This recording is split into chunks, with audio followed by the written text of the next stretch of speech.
MoJoApparel.com. Use promo code MATT, M-A-T-T, and get 15% off your purchase. You cannot retreat to your safe spaces. There are no therapy poodles allowed when facing the truth. And that's just how we like it. Straight, hard-hitting, conservatarian truth. On the rocks. No chaser. No marches. No protest. Only small, limited government, constitutional conversations. Exclusively on MoJo 50. We get into foreign policy. We get into national politics. We get into constitutional, libertarian, conservative ideology. We put the brakes on the media spin by destroying the lies, dismantling the narratives, and bringing you the stone-cold hard truth. Every weekend on MoJo 50. Join me, Adrian Slade, for a raging hour-long discussion, deconstructing the headlines and delivering you the entire full story. Only on MoJo 50. Live free. It looks like you're losing. I am. Are you losing weight? I am losing. I've lost about 10 pounds. How are you doing it? Funny name, but I've done it with Riduzone. RIDUZone.com, and the stuff works. It's, you get into all that, the molecule this and the found in that. All I can tell you is it makes you feel full, and it keeps your mind off of wanting to overeat. And also boosts your metabolism, so you're burning more. Yeah, Try it today. It's going to work for you like it's worked for Brad and countless other people. Riduzone.com. RIDUZone.com. Adjust your mojo now. Thank you.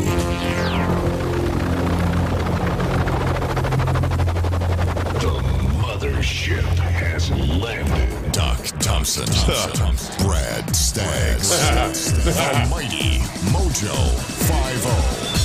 50. Okay, so yesterday, our producer, Remington. Ron Remington. Ron Phillips. Ron Phillips Remington. They're just Ron Phillips. Ron Phillips sent me a disturbing story, actually several disturbing stories, and I keep thinking, why is the world so damn weird? That's just, forget going crazy. It's just effing weird out there. It is. Yep. Our world is Fruit Loops. It's cray-cray. Yeah, there are a lot of nutty people out there. Oh, my gosh. Kate Beckinsale. We'll start with Kate Beckinsale. All right. What'd she do? She told fans via Instagram that she recently received a facial. She got it from a beautician, Georgia Louise. It says... After a long flight, I do like to lie down and be covered in a mask of liquefied cloned foreskins. Frankly, who doesn't? Yeah. Okay, folks, this is not a joke. This is legit. This is Kate Beckinsale, the actress, and you're like, wait, for what? Who? What? It's called, and it was given the name, and it's a slang. This is the street name for it. Wow, I hope it's not an offensive name. Right, it's called a penis facial. A penis facial. Well, it's descriptive. No, I'm warning you, that's not the official name. You're going to sound like a fool if you go in there and ask for the penis facial. You got to call it the foreskin face. I don't know what the actual name is for it. I'm surprised Brad didn't go, I got 5 skin. Well, I was going to. Thanks, Reggie. You just blew it. It's Ron. Ronnie, you just blew it. Which deserves that. I think it was, who's Miss Congeniality, that actress? Bullock, Sandra Bullock. I think she's the one who first discussed the penis facial and gave it that name with Ellen. And Ellen had no idea what she was talking about. Not only that, she wanted no part of it. Ow! Because, see, get those away. Ellen DeGeneres is gay. She wouldn't know anything about the penis facial. Peter. And suddenly she talks like Paul Lynn. She wouldn't. She's just like, Paul. I don't get it. It sounds horrible. Get those away from me. So back to Kate Beckinsale. She talked about this cloned foreskin facial. And here's what happens. Okay. The penis facial works by using a serum made from stem cells cultivated from the foreskins of Korean babies. South or north? South. Okay. So it's the good foreskins. Okay. You don't want communist foreskins. You don't want that. Turns your face red. It's horrible. Stalin. Would you want Stalin to do that? Commie pinko. Just when you thought the penis facial was weird enough, you're like, oh, it's for babies. Gotcha. Well, then in South Korea, great. Wow. The cells, they say, helped boost collagen production because if you're not producing enough collagen, oh, yeah. I mean, that's trouble right there. We all know that. Oh, right? yeah, it is. Your face drips down to your navel. You don't want that. No. Nobody wants that. No. So it boosts your collagen production, they say, thereby helping wrinkles and fine lines disappear. Think about that for a moment. Think about that. They do this because they claim the cells in it help reduce wrinkles and fine lines. It gets the wrinkles out. That's the best part. It's like an iron for your face. Welcome to Jamaica, man. Have a nice day. Paul, and by that I mean BJ Staggs. Has it been your experience that that area keeps wrinkles down? That it prevents fine lines? If Kate Beckinsale wants to try and get the wrinkles out, I'm perfectly willing to let her. The facial includes, and this is the description from the little store there.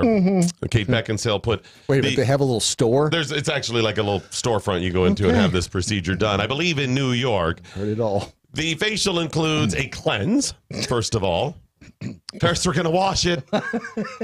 Wait a minute. What are we cleaning? Your face or the paste? Your face.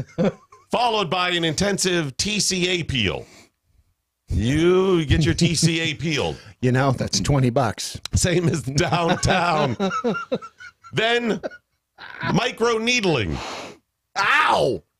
What? Micro needling happens. No, they it actually use a doesn't. micro needling machine. No. And the reason they do that on your is face. to create the little places for this serum to, I guess, get into. They say it's an electrifying mask to calm the skin. I bet it is. It's followed by this beautician's, quote, secret box of EGF serum, and that's epidermal growth factor. Of course it is. Or EGF. I don't know what the EG stands for, but I'm pretty sure I know what the F stands for. Extra grande. Now, according to this beautician, Georgia Louise, EGF is derived from the progenitor cells of the human fibroblast taken from Korean newborn baby foreskin, which helps to generate collagen and elastin. This process, she says, quote, allows the active ingredients to be transported deep into the skin by creating temporary microchannels. It's not good unless it goes deep. It has to go all the way. Has to go all the way in. I ask you again, why is the world so weird? I don't know. I mean, you're a beautician. You're there. And you're like, we just need to come up with the next new age. And let's face it, I don't know if it works or not, but she was just trying to come up with some weird ass thing. Yes. That's Foreskins, there it is. how do you go? It's like the chicken and the egg thing. It's who was the first person to eat the egg? Right. And by the way, this is a long procedure here. Thank you. Yes, it is. I just keep thinking, when he showed me the story, I was like, it's just so weird. Why can't we just go about our little lives with some normal little, and you go and you're done, and instead the crazy ass story. And how do they get them? I mean, I know how they get them. I'm not even sure I want to ask this question, but how do you buy foreskin? Right. I mean, Well, you got to have a guy.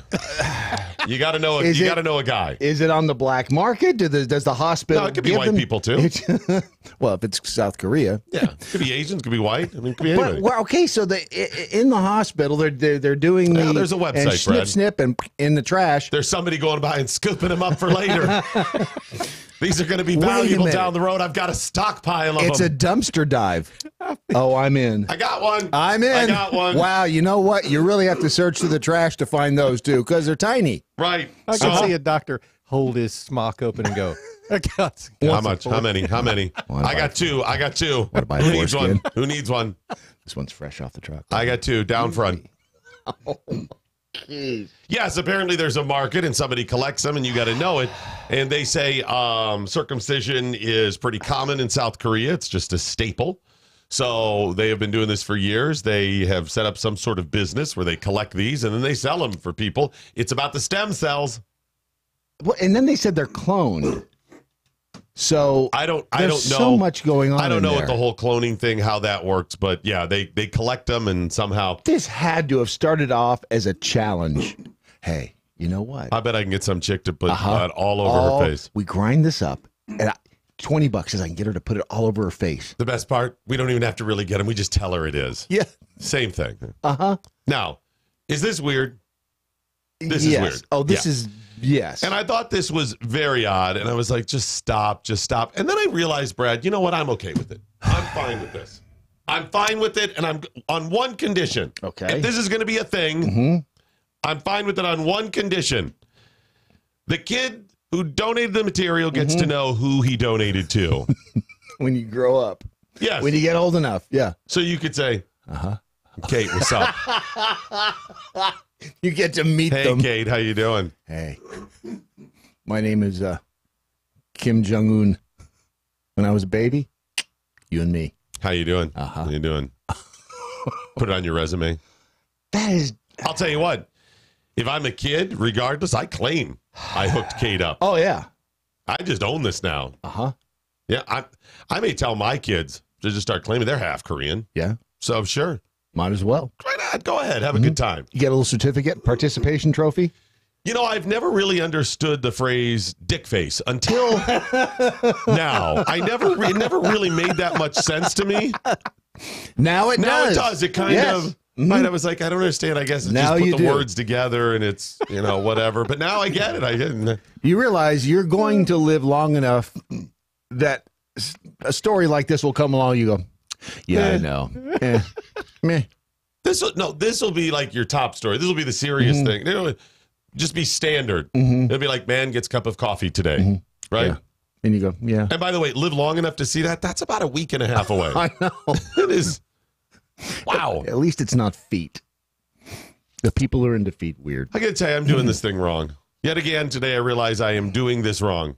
I am beating myself senseless. We're starting media company and content, and we're here all hours of the day and night and morning, round the clock, working our fingers to the bone. When I realize I could just be sweeping up in a hospital and cleaning up on the open market. And that's probably how it's a janitor. A janitor picked up the trash can one day and went, No, Peter, look what I got. just a tip. We should just gather other things at the hospital and claim same thing. Well, don't people eat the placenta? Yes, stop that, by the way. For those of you doing that, stop it. Give me the gutter water. Give me a cup of gutter water. Are you out of your minds? Yeah. I could just imagine the look on my face if my wife said, what we really should do is eat this. And they put it what? in the freezer and save it. Do you eat that right away, or is that the one you saved for the first birthday? Am I confusing it with the wedding cake to eat on your anniversary? I'm confusing it. Is it the same thing? There are just so many lines that Why are you keeping the come cake? to mind. What? Freezer cake a year later. What are you doing? Just go get a new cake. Why is that one so? When you said eat this, I didn't know you meant eat it.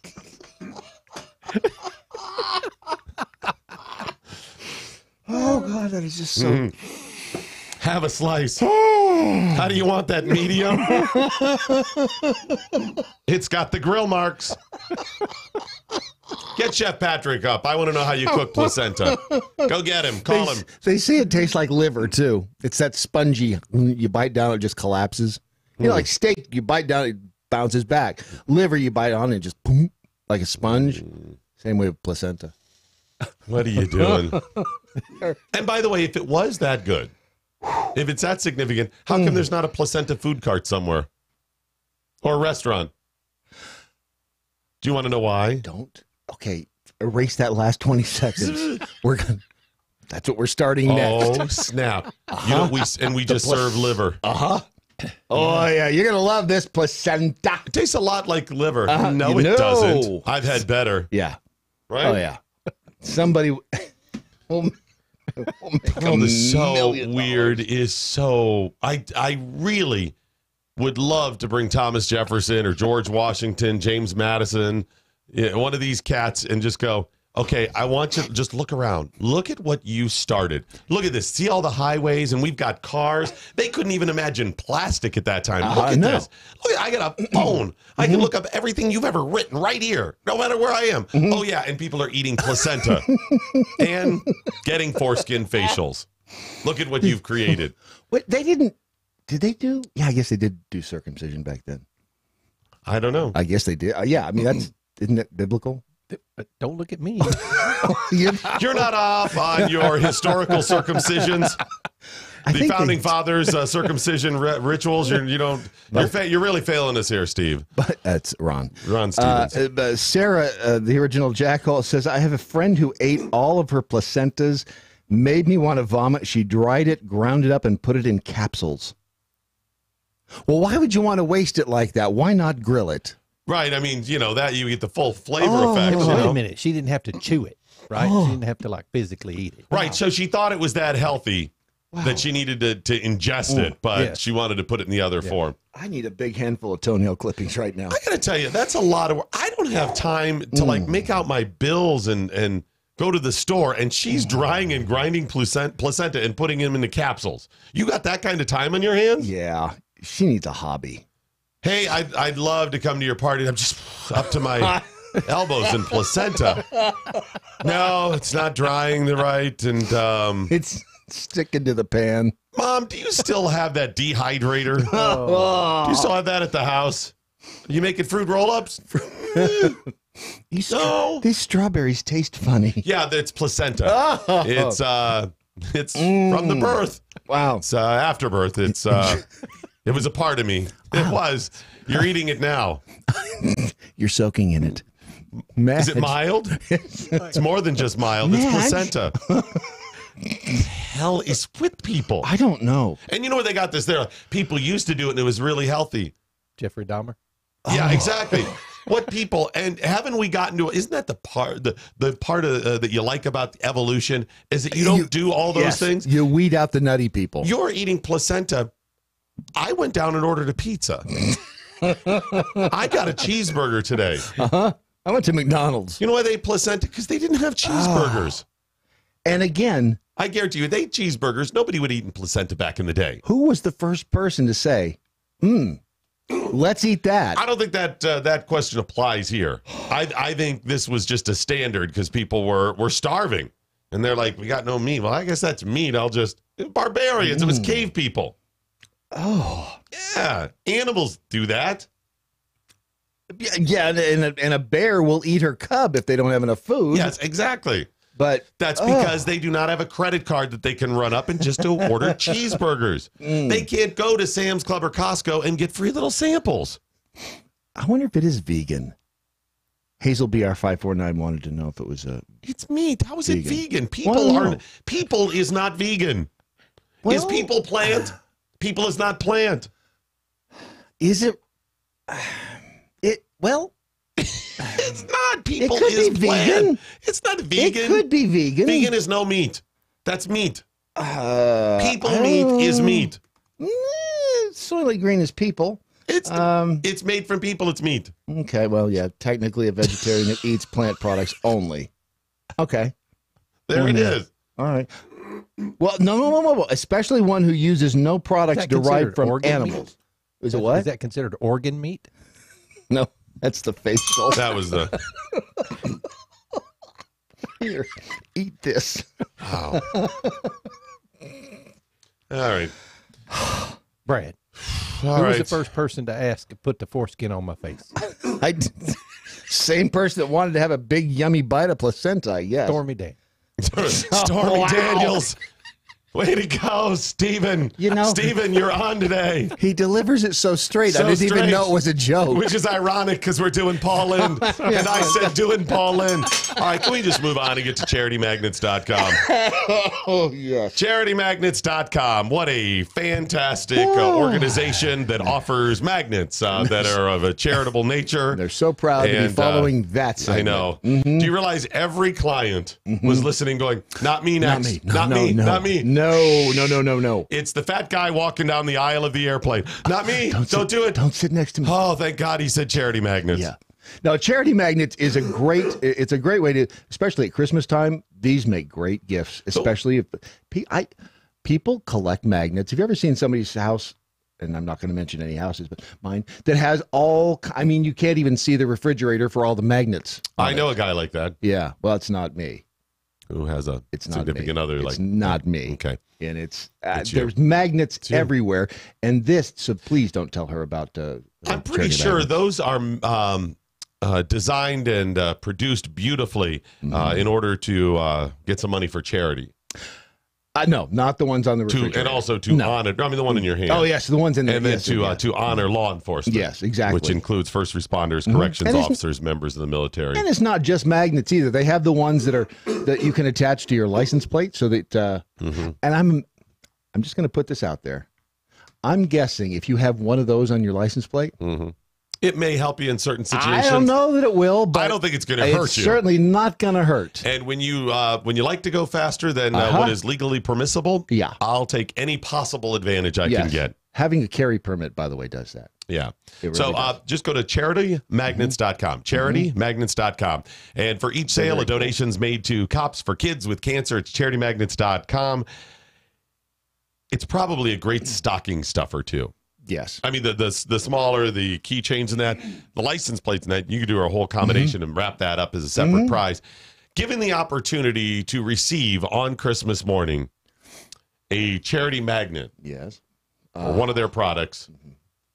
Yes. Or something else from little Korean kids. You know what? I will take not only will I love the charity magnet, I will cherish the charity magnet forever. CharityMagnets.com. Hey, you know that actress Amanda Bynes? Yeah. Speaking of crazy. She disappeared for a while. Speaking of weird and crazy. She's back. Remember she went like truly crazy. Yes. She had some Twitter meltdowns and was arrested for pot, and there was an issue with the cops and all that stuff.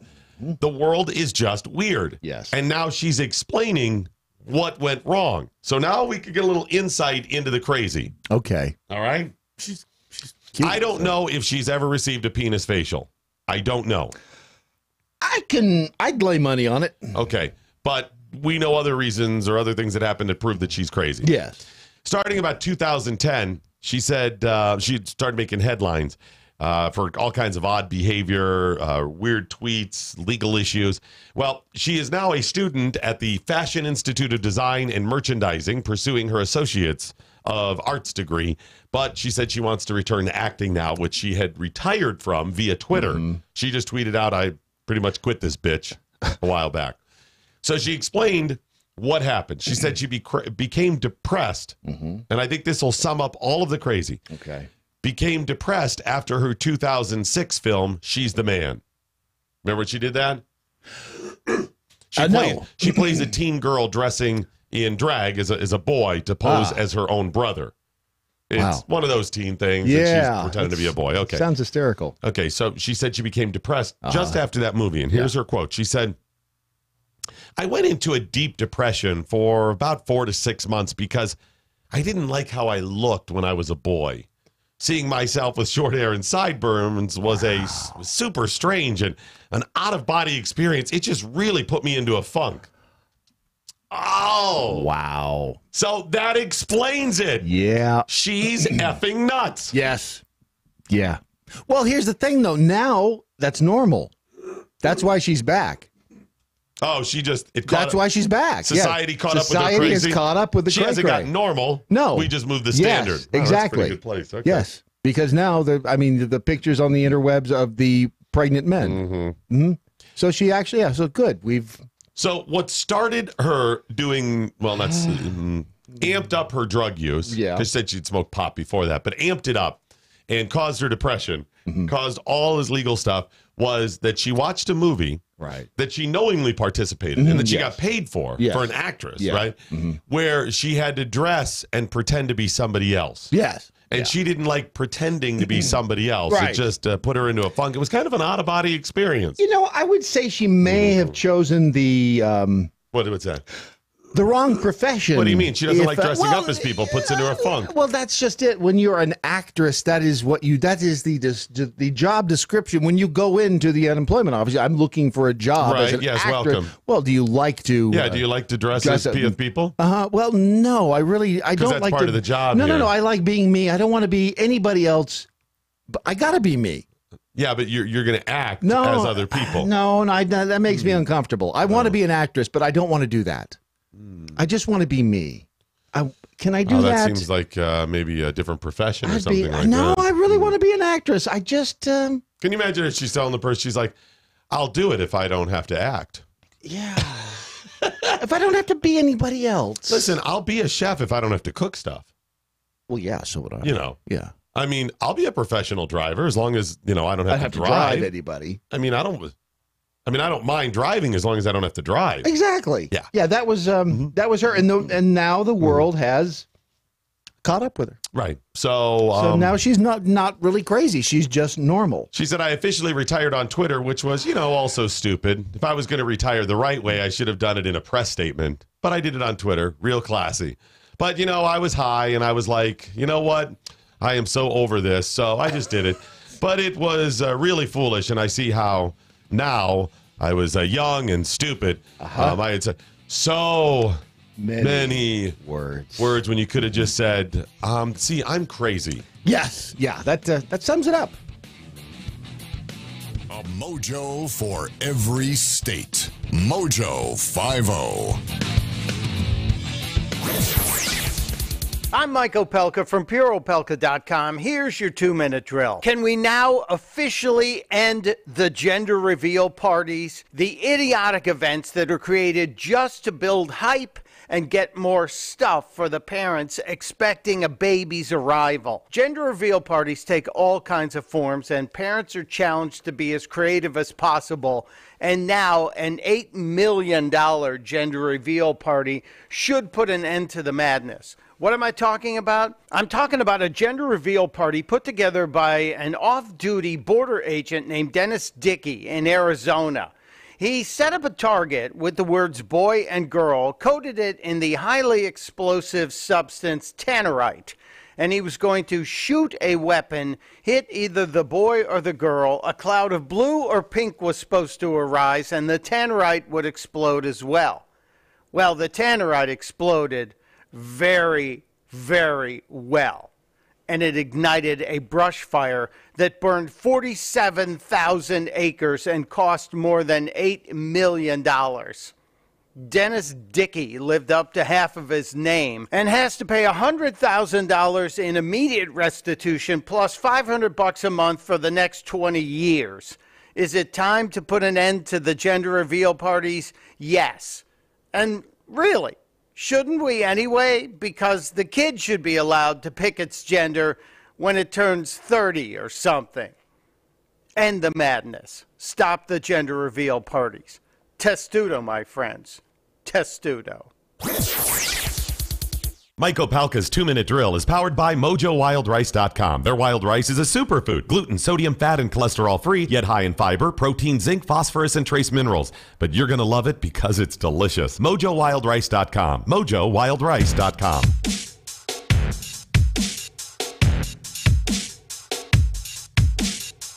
Doc Thompson and Brad Staggs, your daily mojo on MoJo 50. Please take a moment sometime today and would you let a friend, a family member know that we are here and ask them to listen? We could really use that help. Appreciate that. Follow us all across social media. If you want to share all of our offerings, that would help as well. And you might want to apologize in advance when you ask someone to listen. Yes, exactly. Just give them the fair warning. When I say ask them to listen, I mean sucker somebody you don't like into clicking over and checking us out there. I made the mistake of looking in the MeWe chat room to see what. It was a bad timing for that. Leprechaun. Please, can you? If you're going to say that, you must go. Oh, it's a leprechaun. The leprechaun. Placenta and crackers, standard snacks in California. I'll give you that. Placenta on and let's see, Don Cheech. Nope, can't read that one. Nope. I like my whiskey like I like my women, and that's as far as I can get. And straight up, aged 18 years, something like that. Yes, with a strong afterbite. Very close. Something to like that. Yeah. Let's just move over to Twitter where things are calmer. Watered down. Straight up. Did I say straight up already? You did, but you know what? It's on the rocks. How about that? It bears repeating. Sour mash. I'm just throwing out any term. Spirits distilled. Anything that Paul Lynn said was funny. By the way, I don't know why we're doing Paul Lynn today. Yeah, it still comes from the spit take yesterday. Yesterday, the day before, someone finally edited it down and sent it to us. So off the air, if you didn't catch this, during the little commercial break, we get like just a couple minutes off. I'm eating some bugles, and Brad Staggs says a little joke, which I was familiar with but had forgotten. Yeah. And I just stuffed a bunch of by the way, that is not staged whatsoever. No. And you could see me spit bugles all over the place. I mean, all over my computer, Brad's, the set, on Brad's eyeball. There's little pieces of... I keep finding pieces of bugle all over the place. And the joke was, as much as we can say, do you know why they call it a blank? Have you ever seen one? And that blank is a slang derogatory term for a part of a body that usually is exclusive to women. But not in today's world. No. And it's just such a funny joke. Stinky, you want to be like Brad Pitt or Bruce Willis, the not acting method of acting. You got a point there. Because there's a lot of... Kevin Costner now just plays Kevin Costner. Yes. Yeah, he does. I just watched Mr. Brooks again. I think I'd seen it before. That's the beauty of having short-term memory loss. You get to see all those things again. It's like seeing the new movie over and over. Yeah, you don't want to watch the old movies because you've seen those. Yes, the exactly. new movies, yeah. And I'll get 3/4 of the way through. I think I have seen this. Welcome to Alzheimer's Theater. Welcome to Alzheimer's Theater. Welcome. I can't stop now. I know once you get into the Paul Lynn voice. Zoc says, are we allowed to dead name Amanda Bynes? Dead name. And I had to look that one up. What does that mean? Dead name is... I hope you looked it up before you said it. Yep. No, I can't. Yeah. It's the birth name of somebody who has changed their name. So what is I have no idea what Amanda Bynes' real name is, but the irony is that she has a man in her name. I'll bet that's actually her name. Yeah, probably. I mean, why would you make up You know who could explain it to us? Amanda? No, Clarissa, because she explains it all. She does. Yes, she explains it all. Amanda Bynes, you mean Alyssa Milano 2.0? Holy crap, you're right. Yeah. They're the same person. Well, you know what? Alyssa is getting tired. She's going to have to retire. She probably called Amanda and said, you know what? I am worn out. I'm ready to pass the baton. And you, my dear, are just the perfect one to grab the baton. Grab the baton and run with it. The world is honestly, it's just so weird now. It's not even great, it's just weird. A Maryland school district is considering allowing students to permit them to skip class for the purpose of going to political protests. Oh, good. Now, folks, this is not the state offering what is an excused absence. This is not parents offering what is an excused absence. This is a school district saying they will allow your children, because they say it's right, 3 excused absences, up to 3, a school year, to participate in protests or other forms of civic engagement during the school day. This is Maryland County School Board, and they're expected to approve it by early January. Who gets to choose the event? Who gets to choose the protest? There's the problem, Brad Staggs. You think they're going to let people go to the students go to a bunch of tea parties? No. They simply say, hey, we want to be able to use these children Yes. as the masses to protest. Yes. We need useful idiots. Yes. So they spend years and years indoctrinating your children to believe the wackiest, nuttiest crap on the left. Climate change is one of the most insidious because they just started in science class and say this stuff is fact, that man is causing the climate to change because of our pollutants and whatnot. Right. And they do this, and they show them horror films by going, if we don't change immediately within the next school year, you will die. Get your parents to and go along with all this nonsense, which is just big government control. It's all the climate change nonsense is. They can't prove it. It is the religion of people on the left. That's what it is. And they indoctrinate your kids, and then they get to the a little bit older, junior high, high school. They say, no, you can go protest. Sure. You mean they're just going to offer that? There's no teacher or school board or principal going, you should go protest? Yeah. They're going to gently, not even gently. They're going to nudge them. Yes, nudge them in the direction they want them to go. So as they're coming down to an election and hoping for a blue wave, they get these kids all out there standing on the street corner waving signs. So everybody thinks, there's a lot of people that object to that. No, it's just they let them out of school. They're sending them out to protest, and this is how they do it. After indoctrinating them, they have legally changed what they can and cannot do. This is how weird it is. Well, that method has been going on forever. I mean, Hitler did it? You get a hold of the Utes. You start with the Utes, and you control the future. Really frustrating to me when I hear this as well, because schools are just fascist regimes. You go to school and try to check your kid out of school, and they start giving you a third degree, or your kid, why were they absent? Listen, I sent you a note and said I know about it. That's all you need to know. But why? Is it an excused absence? Right. Shut up. I'm the parent. It's none of your damn business. Yeah. It infuriates me when they do that. And yet now they've decided is civic protest up to 3. Why not 4? Why not only 1? Why not 10? Why not 100? Why not just say you never have to come to school as long as you're protesting civilly? It's nonsense. It's crap. It's certainly an overreach. Oh, big time. When we turned 18, and my mom refused, once my siblings and I were 18, to write us permission slips. Why? Because you had to do it yourself. Because we had to do it ourselves, and it was 18. Wasn't that fun, though? Oh, it was. And my mom was adamant, and there was a lesson here, too.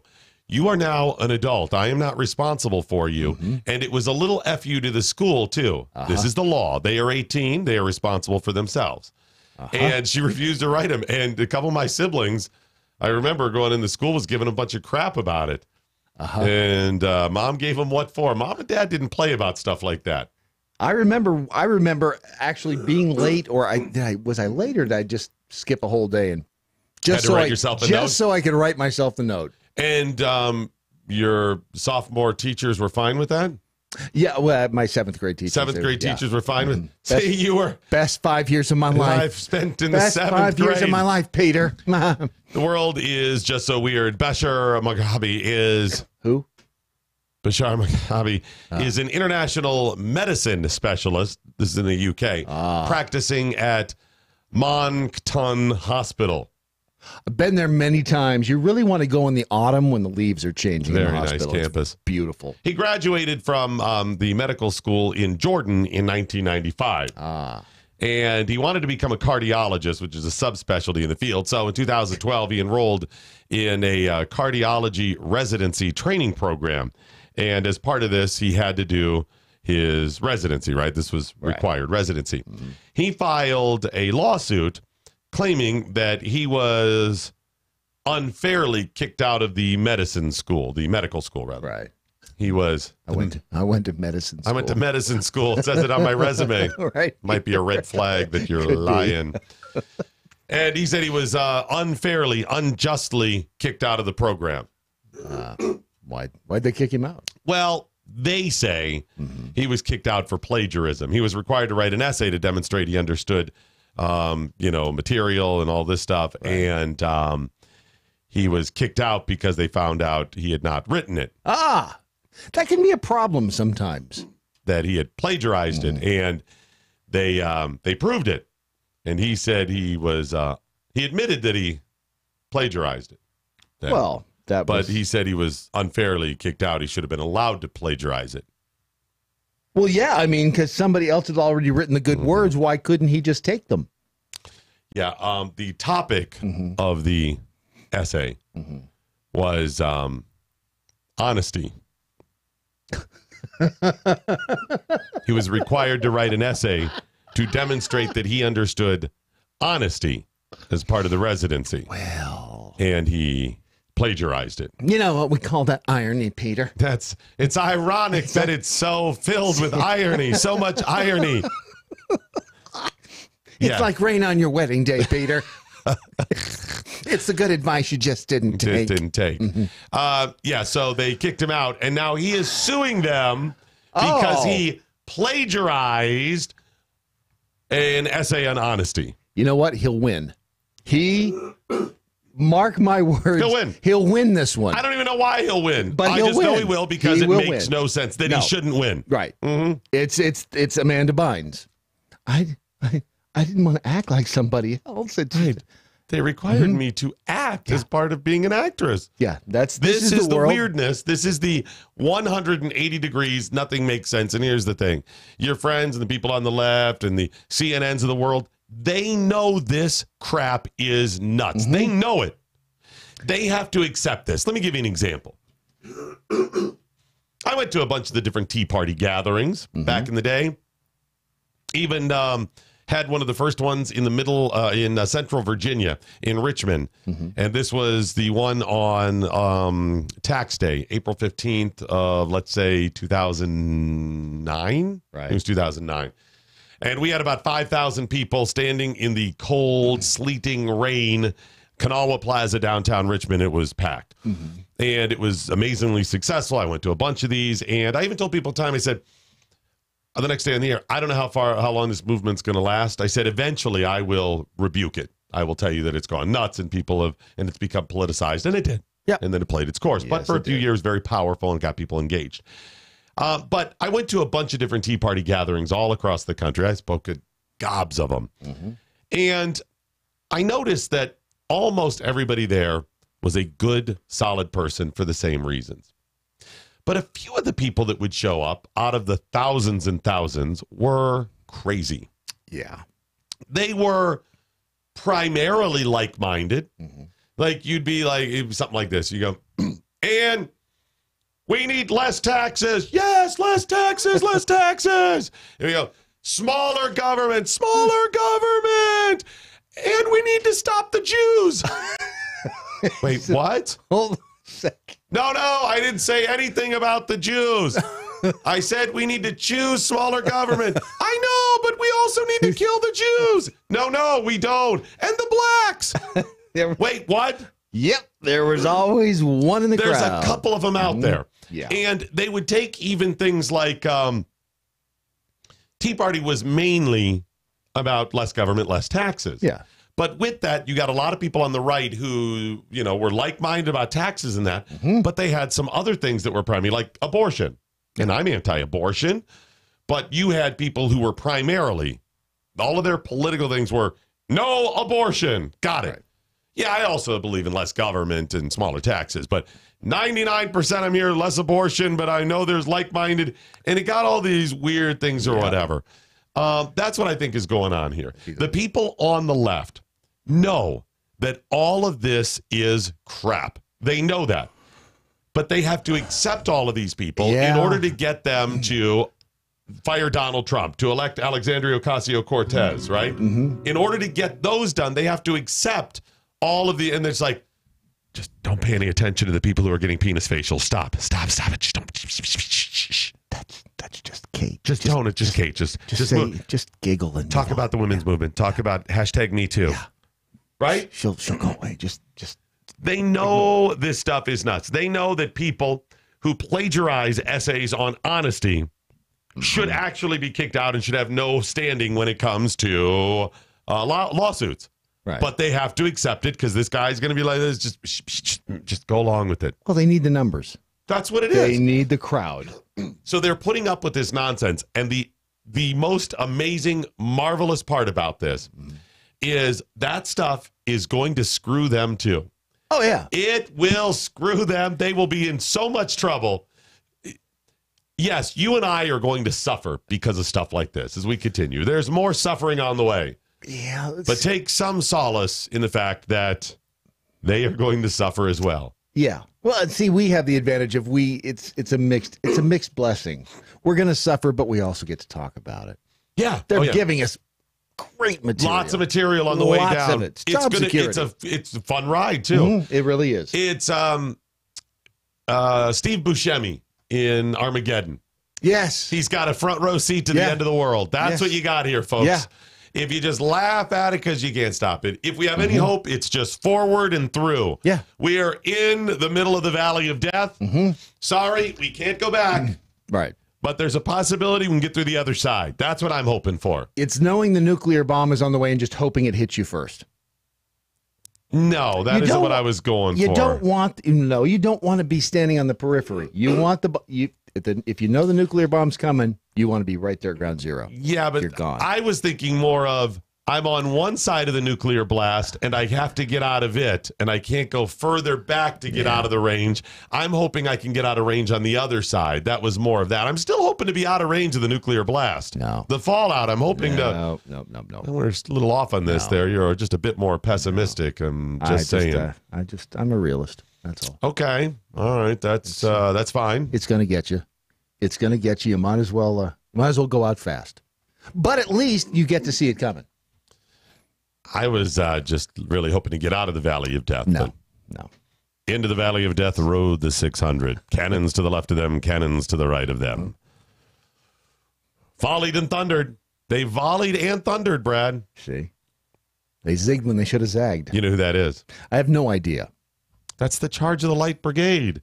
Alfred Lord Tennyson. Well, yes, of course. I mean, I was reciting that this morning. As I was driving in, I was reciting that. I just wanted to make sure you knew. Okay. Because I mean, you throw things out there every now and then that you don't know what they are. So I just keep theirs was not to wonder why. Theirs was but to do and die. Into the Valley of Death rode the 600.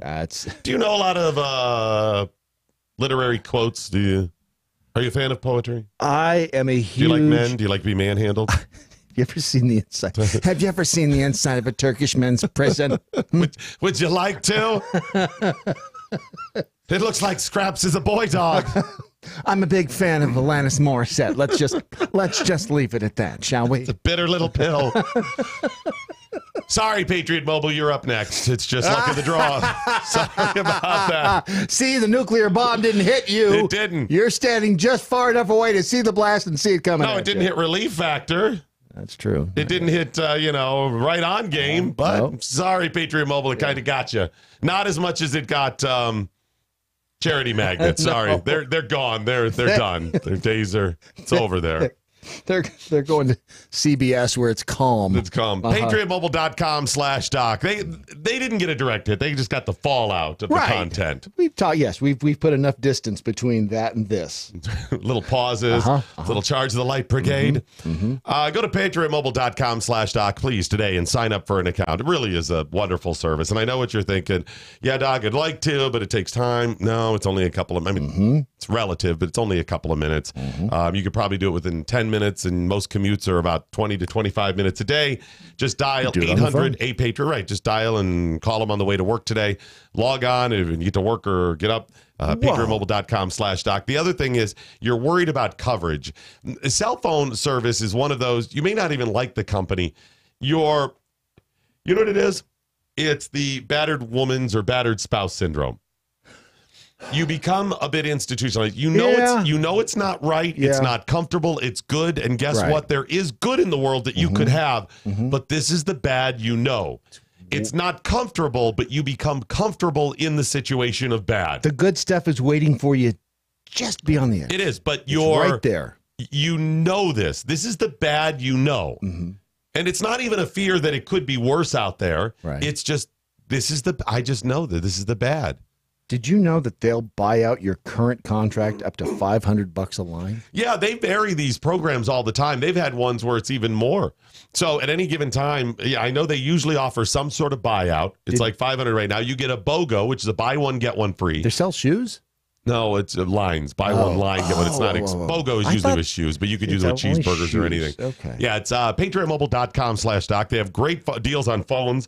You can get cell phones. I mean, you're not going to get an iPhone, 10 or X for, $4 a month. Or you can keep your own phone and your own number. Right. You can get your phone you currently have. Of course, you can keep your number. All of that's available. Best thing to do is just call Patriot Mobile at 800-8-PATRIOT. Tell them about it. Please tell them you heard about it on this broadcast so we get some credit for it and they keep advertising. Or go to patriotmobile.com/doc and see what deals they have. And I would just ask them. Their customer service is great. Here's what you do. Call them up and go, listen, I just need a really good deal. Heard Doc talk about it. I know there are varying things. I know there's a BOGO and buyout. Tell me what you can do for me. And you know the rule with anything like that. You should do this everywhere. In a nice way. Well, what's the deal? And they tell you, can you do any better? Is that the best you can do for me? Not be a jerk. I was just kind of hoping for, just a little something extra. If you're nice in dealing with most people, and you go, that's great, and I'm not trying to be a jerk. I just really have to save money on this. Right. Is that do you have any other deals? What's the best deal like? Can you help me? Give me the best deal. That's if you ask, can you help me? That's you know what, I want a better deal. No, you say, can you help me out here? Because 99.9% of people want to help you. Yep, that's it. The 0.1%, they're just jerks, and that's fine. And then you just ask for somebody else. Yes, exactly. Can you get somebody else who does want to help me? Right. And then you can tell them to F off. But but no, seriously, if you say that and go, you understand, I just got to get the best deal here. I'm trying to save money any way I can. Everybody gets that. And you know what they'll do? Oftentimes they'll be like, oh, well, I got this other program. See? Oh, great. Okay. And Patriot Mobile, they're great about that anyways. They're going to find the right deal for you. PatriotMobile.com/doc. And by the way, when you do call, ask them one question in particular. No. How old was Doc when they took the picture? Stop it. Because your hair, it's just, that's Photoshop. It's worth going to patriotmobile.com/doc just to see. Can I offer an explanation to that and why I have so little hair now? Sure, and I've been grinding my teeth at night to the point that I needed a root canal on one tooth. Brad, it's all from stress. And without going into any details, I have been in stressful situations for a few years. Yes. Life is stressful. It's ironic because I believe you have shared some of those stressful situations for years. Strangely, yes. I think same battlefield. Grinding my teeth because of I was telling you earlier, I had to push some mornings I wake up, I have to push my jaw back into place. Brad wakes up in the middle of the night gently sobbing. Actually, sometimes it's an outright, ah! Yeah. And I roll up. Hey, what's wrong, Brad? Are you having problems? It's night terrors. I don't understand them. And why do you keep calling me Peter? By the way, speaking of asking people for help and people helping you out, a guy I used to work with, those of you in the Cleveland area will know the Jimmy Malone. Love the Jimmy Malone, the Maloner. He's a great guy. I love the Jimmy Malone. The good guy. Good guy. Jimmy told me a story about this one. Jimmy is so damn funny. He calls, he's going to renew a magazine subscription. This is 15 years ago. Yeah, magazine. And he had, whatever it was, Time, Newsweek, whatever, and he's going to renew it. And they'd sent him a bill, and it was whatever amount of money. And he said, all right, well, he knows you can get deals if you're in the media. Right. Which, folks, it's true. To certain things, they'll give you media discounts and whatever. If it's free, it's for me. Right, because they want you to talk about it, and they figure it's worth a 10% off or whatever. So the lady says, and I don't know what the number of issues, it was a month or each issue, but it was the $16 rate. Right. Probably a year or something.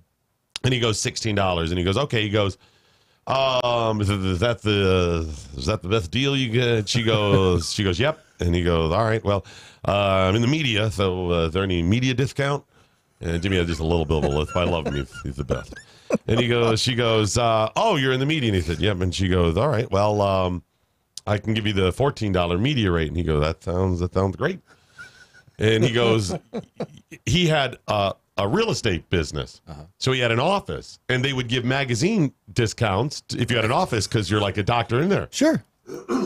And he goes, well, I also have an office, so do you have any office discounts? She goes, no. Well, yeah. We can give you a $13 rate for that.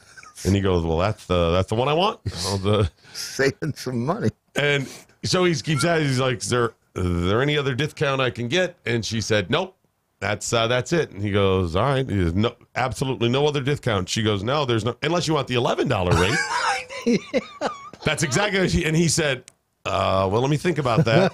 I can get the $13 rate or the $11. I think I'm going to go with the $13 rate. And she said, okay, I'm going to give you the $13 rate. And he said, okay, I like that. And he goes, now, you don't have a $9 rate. She said, no, we don't. Is there a $10 rate? And she said, no, there is. And he goes, okay, then yes, I will go with the $11 rate. I had a credit card company do the same thing. We have a special, 17%. 17? Yeah, Wow, that's great. I said, nothing else. Yeah, that's the best. No, well, we do have a 12% rate. Hang on. Let me ask, honey, do we want to spend more money or less money? On interest every month. On interest every. Yeah. Less. She's motioning. She's pointing down. I think she means. Do you mean the 12? She's doing 12. I think it's a 12. She's asking if you have a $9% interest rate APR. No. I thought that is the dumbest thing I've ever heard. You just have to keep asking. It's a lesson in life. In a nice way. Yes. And the other thing is, and that's one of the times when it actually helped out Jimmy or me or you. I go through my life asking. First of all, I notice the stuff that a lot of people don't notice. When you're like, why are they saying it that way? Why is the cashier acting that way? That makes no sense. There's no logic there. But then I quite often will ask. That's where you make your biggest mistake. And that's when the trouble happens. Yes, yeah. Or, as I like to call it, gold, Jerry. It's gold. Good stuff. Yeah, if you haven't lived until you've gone through airport security with Doc Thompson. Oh, it's a gem. It's a joy. I'm telling you. I question all the stuff. I try to find every loophole that if I ever needed to smuggle something, I've got it down. I wish they would let me try to smuggle stuff without arresting me if I got caught. Yeah, it's that whole getting caught thing and going to jail. I need to look up the punishment because I might be willing to risk it. First time offender, what do you get? $20, same as downtown. No, I might be willing to do that because I'm so convinced I could smuggle stuff through. Oh, absolutely. What do I get if I smuggle a gun in? That's going to be serious, isn't it? Yeah, I think. Well, if it doesn't have any ammo. What about a knife? Is that the same? Do you get the same punishment for a knife versus a gun? I got a knife through one time. No, I mean, but if you get caught, I had a knife in the. Did you get caught? Yeah. I mean, I had. Although that was in your bag and you just mistake. But what if I'm actively trying to smuggle, like sneak it through? What's the difference? Because I'm going to sneak it through a different way, not in the bag. We seem to think there's a little problem with your rectum. I'm walking a little funny. How'd you get it in there?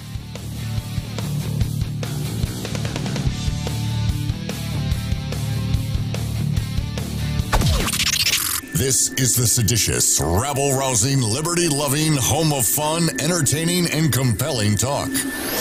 MoJo 50. News this hour from townhall.com. I'm Rich Thomason. He's vowing to work hard to represent all Mississippians. Incumbent Republican Senator Cindy Hyde-Smith will be returning to Washington after defeating Democrat Mike Espy in yesterday's runoff. In her victory speech, Hyde-Smith thanking President Trump for his support. Mr. President, and I just talked to him, so I know he's watching. Thank you so much for everything, for the opportunities, for coming to Mississippi yesterday.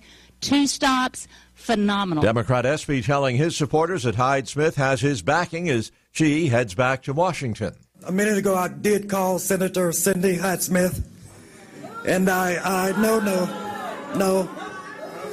And I congratulated her on her victory tonight, and she has my prayers as she goes to Washington to to unite a very divided Mississippi. Hyde-Smith's victory means that Republicans will enjoy a 57-43 Senate majority in the new year. And Democrats, soon to be in the majority in the House, meet today. They'll select their new leaders. With only Democrats voting today, Nancy Pelosi is widely expected to fend off an internal challenge and get the party nomination as next speaker. The big test will come in January when the full House votes, and Pelosi needs at least 218 votes. It could be close, with more than a dozen Democrats threatening to oppose her. Capitol Hill correspondent Wally Hines. Russia says it expects a meeting between Presidents Putin and Trump to go ahead as planned. Earlier in a Washington Post interview, Mr. Trump said that he may cancel the sit-down with Putin following Russia's seizure of 3 Ukrainian naval vessels last weekend. And the president is threatening to cut off all federal subsidies to General Motors because of GM's planned massive cutbacks in the U.S. Stock futures higher on Wall Street. Dow futures up 52 points. NASDAQ futures 27.5 points higher. More on these stories at townhall.com. Never Forgotten Apparel is more than just a premium women's and men's clothing line. It's a movement to remind us to wear American-made and serve those who serve us, our heroes. Never Forgotten Apparel gives 20% of their total sales to nonprofits that support homeless veterans and off-duty firefighters, and 50% to individual veterans and firefighters in need nationwide. Check out neverforgottenapparel.com, use promo code DOC, and get 15% off your purchase. That's neverforgottenapparel.com. There's a better way to meet people without having to suffer through all the crazies. Weed out all the nutty people with wethepeople.dating. That's wethepeople.dating.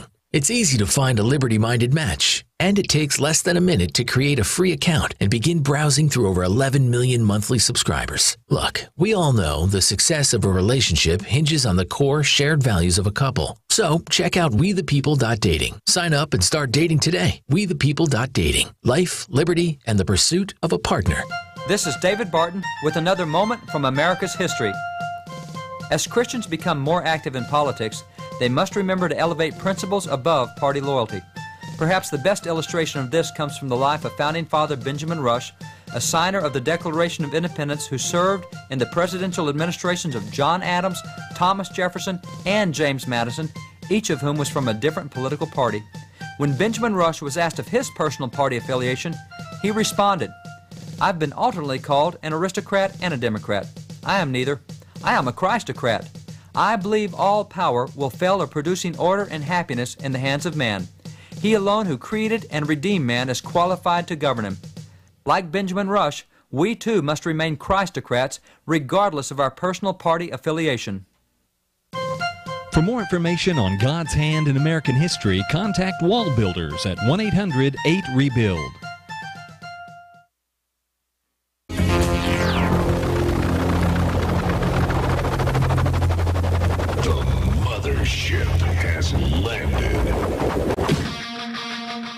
Hey, thanks so much for checking out the Daily Mojo. We are here for you daily with our MoJo. MoJo. It's live from the MoJo Freedom Dojo. We put a lot of along thought the into banks of the beautiful MoJo River in Fort Worth, Texas. It is beautiful this time of year. It's a little cold, but it's so pretty. Oh, it's worth it. It's worth it just to wade into the surf. Communiques coming in all across social media. Please share them now with the hashtag What I Learned Today. And if deemed worthy by that guy in the next room, that's Ron. We will include you in the show close.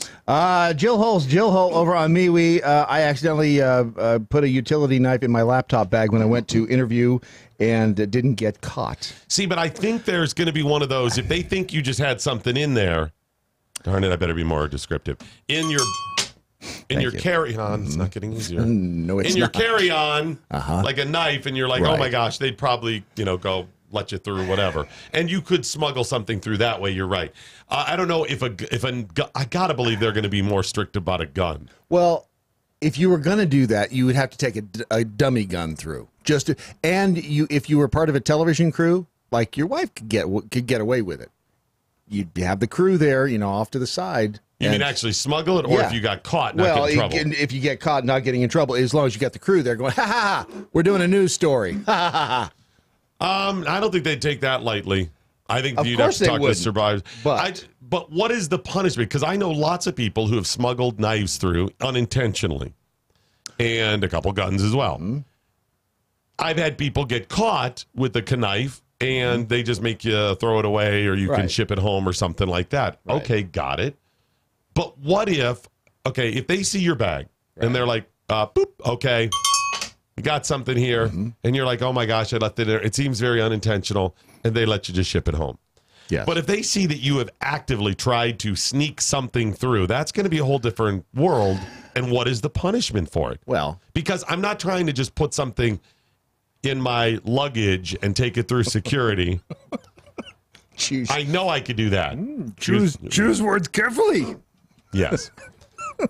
I want to know if because I have a couple of other ways that I think I could smuggle something through, and I want to show you there is a fundamental breakdown in TSA security. And the breakdown is this.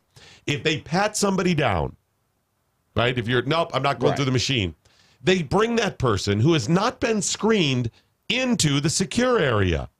It's like somebody that could have the plague taking them into the clean room, the people that they don't know if you do. Right. You have to find a way to clean them before you put them in there. So you're walking through. Now, you're not supposed to touch your stuff or anything else, and they pat you down immediately. But here's the thing. They bring you through that little gate. They don't even make you walk through the metal detector then. Right. And you pass other people. You could bump in, give them something, whatever. And then you go over before they pat you down. Sometimes they're grabbing your luggage. They're not watching you. No, they're not. There's all kinds of ways. But there's cameras. I think that they have other ones that actually, that's what got Oprah the other day. She got let me just say, airport. I have pushed it and done things that if the cameras were watching, they would say, "Oh, that guy could have had a gun there," and they never looked. So that's the reason I want to know. Hey, let's move on. Tell you about the Rich Solution. This is a solution that is rich that comes to us from Adam and Gwen Rich. Yes, well, actually, it is kind of a rich solution, but it does come rich from in their its name. nutty goodness. It's technically and the caramel this is more of the rich solution because their last name is Rich, and you see, Gwen has gone through some stuff. She's gone through some stuff that would kill the average mortal. Oh, yes, that's true. She really has. Between the cancer diagnosis, surviving that, and then falling downstairs and breaking her neck and living every day with Adam. I mean, the three of those combined, anybody else, gone. Not Gwen. Now, they came up with a line of supplements, and, there's more than just supplements, too, at therichsolution.com. And if you, everything from sleeping better after 50, better sex after 50 for women. More cognitive abilities. Better sex after 50 for women.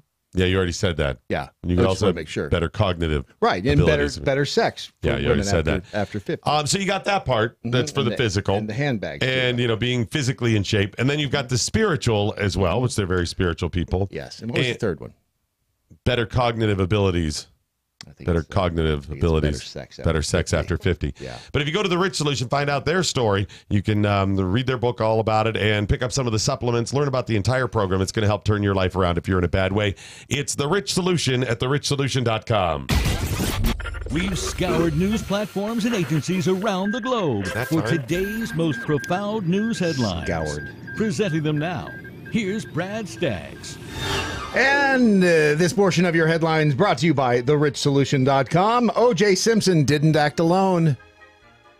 Was it the man in the grassy knoll? It could have been. O.J. Simpson's former manager, Norman Pardo. No relation to Don, I don't think. What was his wife's name? Nicole. It was the man in the grassy Nicole. Wow. Like Noel, Nicole? Too soon? Is it too soon? Maybe. Video and the radio star. His former manager, Norman Pardo, making a documentary about the murders, presenting the case that Simpson did not act alone. Pardo describes himself as a friend of the NFL great turned con and worked with O.J. for nearly 20 years after his acquittal. He's been developing the film for 4 years with co-executive producer Dylan Howard. So they're going to be shopping this to OTT services, cable and premium networks, to coincide with the 25th anniversary of the homicides of Nicole Brown and Ronald Goldman. Get your box DVD set now. Plus, we'll even throw in a T-shirt. Is there a specter's? That's a little Is there a creepy. special director's cut? Wow. She had her head cut off or nearly cut off. Wow. See, is it too soon? If I did it, here's how I would. That's just what a scumdog. I didn't tell that joke. But if I had told that joke, here's how I would have told it. Was there a director's cut? Yeah, see what you did there. So where's he going with this? Is he just trying to sell stuff? Of course he is, but does he say who the mysterious extra person that helped? For the first time, the most thorough investigation into the murder ever conducted will be shared with America. He claims to have more than 70 hours of video of Simpson that nobody has seen. We've assembled a team of internationally renowned criminal investigators, experts, and lawyers. So it doesn't say that they have hard evidence. But they might have some. He says that the first time they were revealed that he had at least one accomplice. Who would that be? Would that be the dude? Lord, please let it be claimed, even if it's not, in fact, Bruce Caitlyn Jenner. Wow. Yeah. Oh, wouldn't that be gold, Jerry?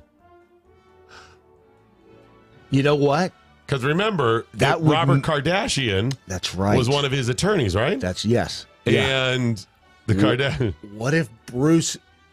Boy, we start going. I can't go down that road, can I? Can't go down that rabbit hole. Can't go down that rabbit hole. You can't say rabbit hole. Nope, can't either. But yeah, I mean that would explain a lot about why Bruce is gone. Rabbit hole. How much is your virginity worth? $20, same as downtown. Well, a Sydney, Australia teenager who started a website to auction off her virginity to the highest bidder says she hopes to raise. Yes. At least. Okay, I'm guessing like $4 million or something. Oh. Wow, you can get several of them. 20 million? $100,000. Oh, actually, I shouldn't laugh. I'm forgetting the most important question. Is she hot? You know, she is reasonably. I think that's her in the red dress. That's her holding. That's her hand right there. That's her. Yeah, she's got a hand. Actually, it doesn't. You know what? It doesn't have burying the lead there. It doesn't that's have a stock photo. It doesn't have a picture of her. Yeah, that matters. Listen, we may be going. Really, you're willing to sell it for $100,000? But she might be hideous. In which case, she's overcharging. I'll give you $14 and a Slurpee. You mean the one you get at 7-Eleven? That's right. Yeah, maybe. She's had 2 offers so far: one for $1,000 and one for $10,000. I think you've answered our question. That would be no. She's not for 100, Peter. She's holding out for $100,000. Good luck with that. And not the candy bar. Listen, take the $10,000. You're going to give it up anyways to some goofball down the street. Yeah, that's who lies to you and then leaves and never calls. The last thing you're going to hear him say is, "I'm going out for cigarettes." Patrick's Day with a blue Chevy, and you left there in the rain. Am I getting too specific with this? Just a little bit, maybe. Let's move on. I said baked potato, damn it. I believe those were the last words the woman heard before the man is accused of stabbing her in the head during an argument over said baked potato. Who stabbed whom? This would be in Nassau County, Florida. A man by the name of Kenneth Crumpton. That'd be Kenny Crumpton? Kenny Crumpton. There's a radio guy from Cleveland named Kenny Crumpton. Well, Kenny Crumpton, this is of the Nassau County Crumptons. Formerly of the Cleveland Crumptons? Possibly. He's 36 years old, though, so maybe it may be Kenny Jr. Could be. He's of Yulee, Florida. He's charged with aggravated battery with a deadly weapon. A potato. I would have charged him with stabbing someone in the head, personally, but I mean, if you want to go with the aggravated He stabbed battery. her after she chucked a potato at him. After he yelled for the potato. He stabbed her in the head with a fork because he got angry about his baked potato being undercooked. So again, he screamed about the baked potato. That wasn't cooked correctly. That wasn't? Okay, thank you. I got to go back far enough. It's her fault. She drew first blood. It's her fault. She drew first blood. Yeah. She didn't cook the potato properly. Yeah, exactly. Then he was forced to verbally chastise her. Yes, and then she took it to a whole different physical. No. He stabbed her in the head with the fork. No, she chucked the potato. She took it to a physical thing and chucked the potato, right? I don't believe I ever mentioned her chucking a potato. There was no potato chucking? There was no potato chucking. He stabbed her then. He stabbed her.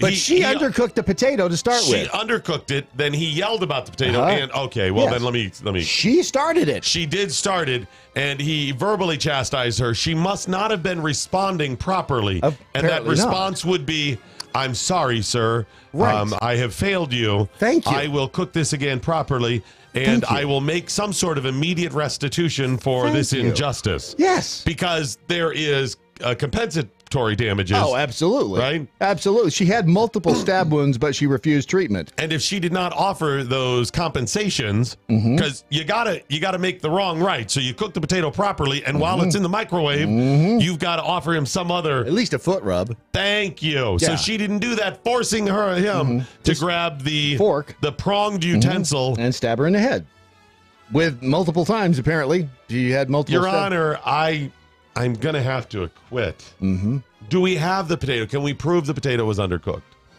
Well, I think the more important question is, did she clean up the blood? Because if you let that sit there too long, good point. It gets crusty. It especially gets in the linoleum, I little don't cracks in think you linoleum. can charge him for this. No, of course not. That would be ridiculous. Couples have disagreements, right? Can't we just chalk it up to disagreements? You know what? I think she may have learned her lesson this time.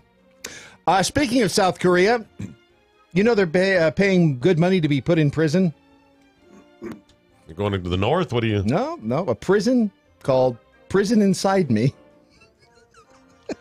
It's my new book called The Man Inside Me. The Prison Inside Me. Prison. Not just one man, a whole prison. I want a whole prison inside me. I don't know what you have going on in there, but apparently it's quite attractive. I've got an entire prison. Line up! Cell block D, you're on deck. Did you say deck? Deck. You're next. Just line up. It's become a retreat for harried South Koreans. Some of them apparently shaved. Looking for a clean break from the daily demands of their careers. It's located in the Hongchon. Oh, they incarcerate them. Yes. They should be pay clear. to be put in jail. I'm going to say this is lost in translation here. The inmates cannot speak to each other, nor do they have access to their phones or even a clock.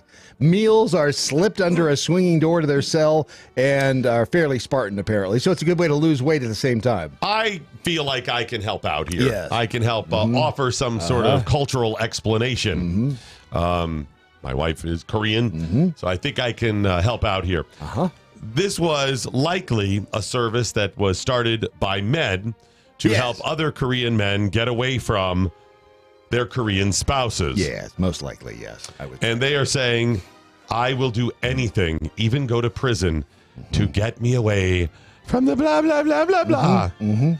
Yes, one visitor, a 20-year-old by the name of Park Hairi, described why they would withdraw from the world in such a dramatic fashion. He told Reuters, "This prison gives me a sense of freedom." Thank you. You see what I'm saying? Yes. Blah, blah, blah, young. Blah, Just blah, blah, hasio. Put me in jail or I'm going to stab her in the head. Blah, hasio. Blah, blah, blah, hasio. With a fork. Blah, blah, blah, blah, blah, hasio. Undercooked potato. That'll do it every time. My golly. Hang on. Let me think of having an entire prison inside of me rather than deal with that. Well, here's the thing, Brad. I figured it out. Dealing with the spouse, you got to lay there and give it. But having a whole prison inside you, you just have to lay there and take it. But you know, the real question. What's that? Are they hardened criminals? They are, no. Peter. Wow. I think that's a good time to... By the way, I'm going to go ahead and apologize now for the next hour and a half because there's going to be a lot of Paul talking about Peter. There'll be a little bit of that. There'll be Paul robbing Peter to pay for Paul. Just take a card, would you, and read what's on it? Right on. Yes, Right On Game. It's the sponsor of this portion of your headlines. If you want to find out more, go to rightongame.com. I'm not sure we can do it justice. I don't even know fully how the game is played. Doesn't matter. I know it is matter. It's a game of interaction where you will engage in verbal intercourse with your co-players, right? Your competitors. May or may not be family. Right. The verbal intercourse will include scenarios that would trigger people on the left. Yes. Because we are on Das Right. Yes. And some of the conversation starters well, in this include one, your grown daughter posted an invitation to friends on social media to join her for a tea party at her new apartment. Unfortunately, the IRS got wind of it. Oh, nicely done. You told a feminist group that treating all of mankind with dignity is what humans should strive for and what is our forefathers wanted. Right. just a cooked potato. That's all any of them wanted, a properly cooked baked potato. That's all. Because mocking the left feels so right. That's their tagline, you see. I see. You see. For the third restroom at your workplace, you put a picture of a donkey on the door for those offended by the other two options. Mm-hmm. That's in Tijuana, isn't it? Mm-hmm. I see what you did. See what you did there. See, because there's donkey. Could put a banana on the door. To keep the Black Lives Matter crowd from showing up at a police fundraiser, you advertised it as a job fair. Jobs fair. See? By the way, our racist joke of the day, our totally acceptable racist joke of the day, coming up about 40 minutes from right now. Oh, don't want to miss this one either. RightOnGame.com. Now, we don't fully understand how it's played, so we're going to get liquored up and play what will probably be a week from tomorrow. Right? Yes. It'll be a special feature that'll be on our social media accounts, probably around 8 o'clock a week from tomorrow. So you can just log on while we all get drunked up, smoke some cigars, and play a game that we don't know how to play. We'll be smoking something. And then the following Friday, the morning after, that should be a stellar show. By the way. Yes, that's exactly right. All right. Back to your headline. It is Wednesday, November 28th, 26 days until Christmas, 35 days until 2019, and only 705 days until the most important election of our lifetime. Just 700. That's all. Like, you know what? Seems like just a month ago was the most important election of our lifetime. It's going to go down fast. Hey-o. Thank you. It is, and this is why today never had a chance. It is National Package Protection Day. You know what? I'm not even going to comment. I'm just going to sit here and eat Muddy Buddies. Can you believe someone threw those out? I mean, those were in the dumpster. I'm just saying. That's information that would have been helpful 30 seconds ago. They still taste good, don't they? It was in 1925 they began broadcasting this, and you tried to cheat last night. 1925? 1925. 700 WLW, KDKA Pittsburgh, KYW Philadelphia. Wrong. The Grand Ole Opry. WSM Nashville. Yeah, correct. That was 1925. Would you have given me credit for that? If you had said WSM, yes. Because that's the flagship of... Damn it. It would be the mother church, the Grand Ole Opry. In 1964, the Shangri-Las had a number one hit with this song. Kirk, what is it? Dum, dum, dum, dum, dum, dum, dum. Something about boy. No, it is not. Hang on. It's not Leader of the Pack. What is it? It's Leader of the Pack, Peter. Did I get it? It is Leader of the Pack. Where's the bell? Where's my bell? There you go. See? Karen Gillan is 30 years old today. She's hot, by the way. She was in Doctor Who. Jon Stewart's 55. Judd Nelson is 58 years old. Breakfast Club. That doesn't seem that old to me. Judd Nelson? Yeah. He's okay, Breakfast Club actor's almost retirement age? I guess it is. I mean, he is almost 20 years older than me, so... no, he's not. He's 58. Yeah, he's not 20 years old. Dude, next year I turn 40, and so that's... No. Next year you turn 18 years. You turn half a century next year. Half a century. You say it like that, it sounds old. Anna Nicole Smith would be 51, but she's still dead. Right. How unfortunate. She slept with that old dude and put up with all that and didn't even get any time spending that money. Nope. She got screwed in the end, didn't she? Yes, she did. So she's like, oh, thank God, old Pink and Wrinkly is gone. And guess what? I now have $1 billion. Yeah. Man. Just unfortunate. She really got dealt a crappy hand. Time to play Who Said It? It's that game where I give you a quote and you have to guess who said it. AOC. Well, I'm female. Let me say it before you guess. I mean, you could be wrong.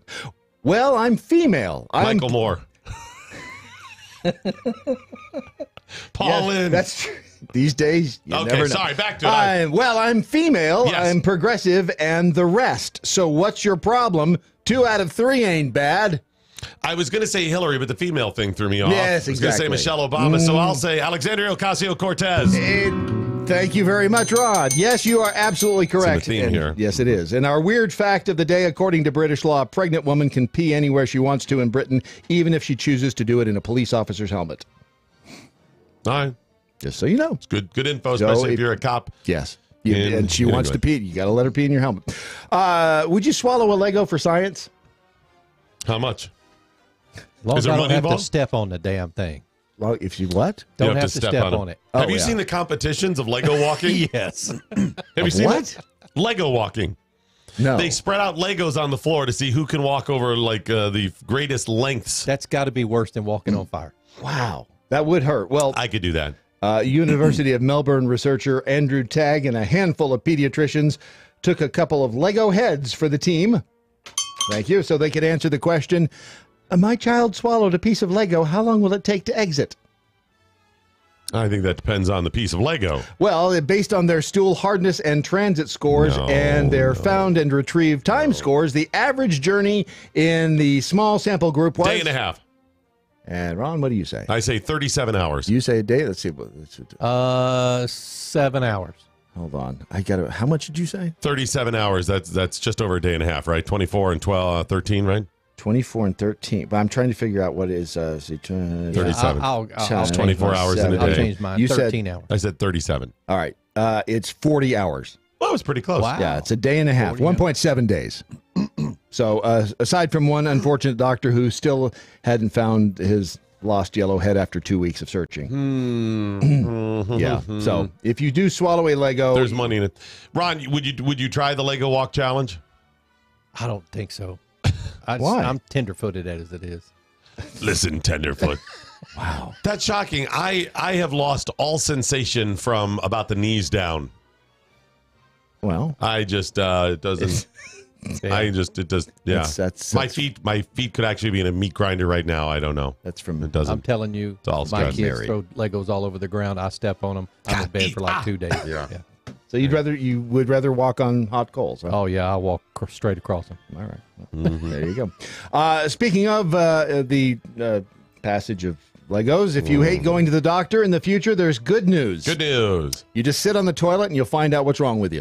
Yeah, I've seen this. This is disturbing. Yes. The toilets detect what's in you and what your problems are. Yep, AI that recognizes your mom's face is so 2017. This is Smart Toilet, and it'll scan your poop using artificial intelligence to save you the aforementioned trip to the doctor, at least according to Sanjay Mehrotra.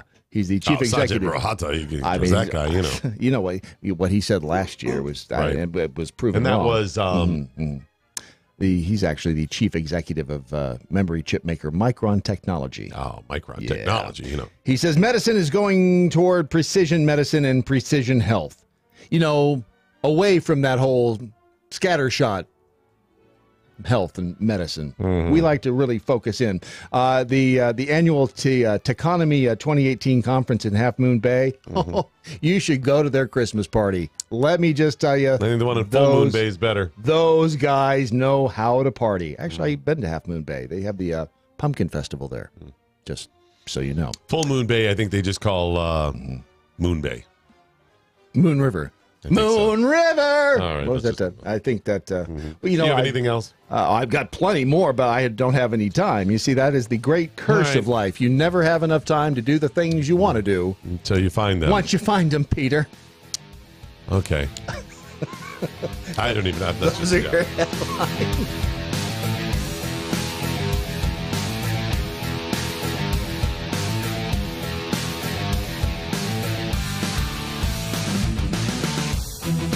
An 18-year-old Taiwanese exchange student who threatened to shoot up a high school near Philadelphia back in March is home free and will serve no additional time. Let me explain. The student who claims that he was just joking will be deported to his home in Taiwan. I bet police weren't laughing when they found 1,600 rounds of ammunition as well as weapons in the home of the student's host family. Some joke. Prosecutors requested that the young man be sentenced to 2 or more years in prison for his guilty plea to a firearms-related charge. A federal judge, however, declined the request of prosecutors and ordered the young man to be deported. The judge cited his youth and a strong family support system as reasons why he should not face jail time. The student has famous parents in Taiwan who are an actor and assistant film director. As would be typical for an American teen accused of threatening to shoot up a school, the exchange student was facing up to 10 years in prison and a $250,000 fine for his guilty plea. Unlike most in America, however, the student will be allowed to return home to his country of origin and pick up his life where it left off. The moral of this story? If a liberal judge hears your case after you committed a crime while visiting the U.S., and you are young with famous parents in the film industry, then most likely the worst thing that will happen to you is that you'll be deported. If, on the other hand, you're an American teen with a great family support system and you commit the same crime, say goodbye to your parents because you're most likely going to be away in prison for quite some time. And that's today's Reality Check with Susan Knowles. Never Forgotten Apparel is more than just a premium women's and men's clothing line. It's a movement to remind us to wear American made and serve those who serve us, our heroes. Never Forgotten Apparel gives 20% of their total sales to nonprofits that support homeless veterans and off-duty firefighters, and 50% to individual veterans and firefighters in need nationwide. Check out neverforgottenapparel.com, use promo code DOC, and get 15% off your purchase. That's neverforgottenapparel.com.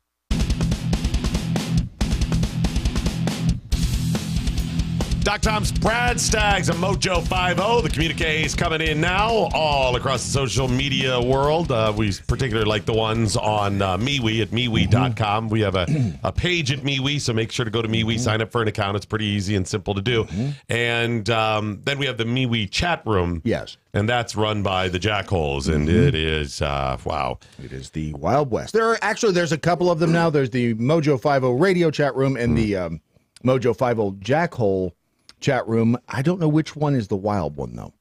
I think they're both fairly wild. Well, one is supposed to be like PG-13, and the other one is, maybe you put it in the name, something like that. Maybe I think that would be a good idea. Jamie over there said, poop in the great white toilet analyzer keeps the doctor away. And I think that, it's right up there with the Apple thing. I would say the MeWe chat room, you think of the bar scene in Star Wars. Yes. What do they call it? The cantina scene. Yeah. Imagine where the worst of those people go. Right. When they get convicted of a crime. Yeah. A really heinous crime. Right. And it's just a little bit worse than that. Right. Yeah. That's what it's going to be like. Being like in a prison cell with those people. Yeah.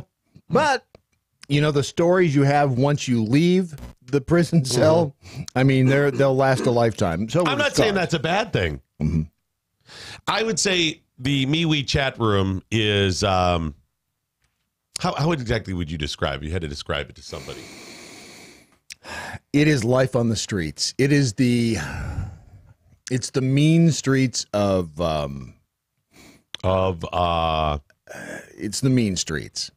It's just the mean streets. I think Hunter F. Thompson. Oh, yeah. I would say the MoJo 50 MeWe chat room is a cruel and shallow money trench, a long plastic hallway where thieves and pimps run free and good men die like dogs. Yeah. There's also a negative side. Yes, sir. It's one of my favorite quotes. It is brilliant. It is. Cousin Hunter, he did well. He was prolific. Right. It was okay fan. Some people, obsess, love everything he everything he wrote. But when he said radio or the music business, I think is how it originally is a cruel and shallow money trench, a long plastic hallway where thieves and pimps run free and good men die like dogs. How was he at family gatherings? I mean, he was a dark. Yeah, he tried to keep it light, but just a lot of drinking. Yeah, and that started the whole thing. And so sad. Really, you didn't want him around, especially religious holidays. No, not good. No, yeah, really gave you a bad reputation. Grandma's birthday. Yeah. By the way, Hazel BR549 stabbed over a tater. She drew first spud. See. That was a Rambo voice. Nicely done. Can't believe I missed that. Thank you for keeping me honest, by the way. Yeah, by the way, I do birthday parties, bar mitzvahs, and... how about bat mitzvahs? You know what? If you can write the check, I actually prefer cash. But yes, I will. Brad, I got to tell you, I am disheartened. I am not heartened today. I am disheartened. Well, that's not good. You could die from that. I am disheartened when I look at what has become conservative media. Yeah, it's a changing landscape. How can I put this? If this platform we have started here, if it fails, and it may, we may go away in 6 months. By that I mean 6 days. We're out here fighting every day, and I think we have something. We have a good foundation here. Thank you to everybody who's helped us donate to kind of get out of the starting blocks here and grow a little bit quicker. We've got something, all right. Thank you. Could be an STD, but we have something. We have something. Thank you for that. Yes. This is very uncertain. It's a matter of money and exposure. And if we can keep exposing ourselves to a greater audience, I think we'll do well. Maybe choose a different word there. Maybe flashing? No, I'm thinking maybe voyeurism? Dick pic? What are you looking for here? You know what? Let's just go with exposing. Okay, if we could keep exposing ourselves to a greater audience, I think this is going to take off. I think it'll grow. Yes. But when you look around at what most media is, forget the mainstream, anybody that is not conservative media is just wackadoodle left. It does not matter what they say or claim to be. Right. If they do not claim or act actively as a right organization, they're all on the left. Listen, I've worked around media types and news people. My wife is in the business. They are all truly leftist. The claim of the leftist mainstream media is absolutely true. Oh, yeah. Everybody my wife works with and has worked with at multiple television stations and that are on the left. I mean, it's probably a 10-1.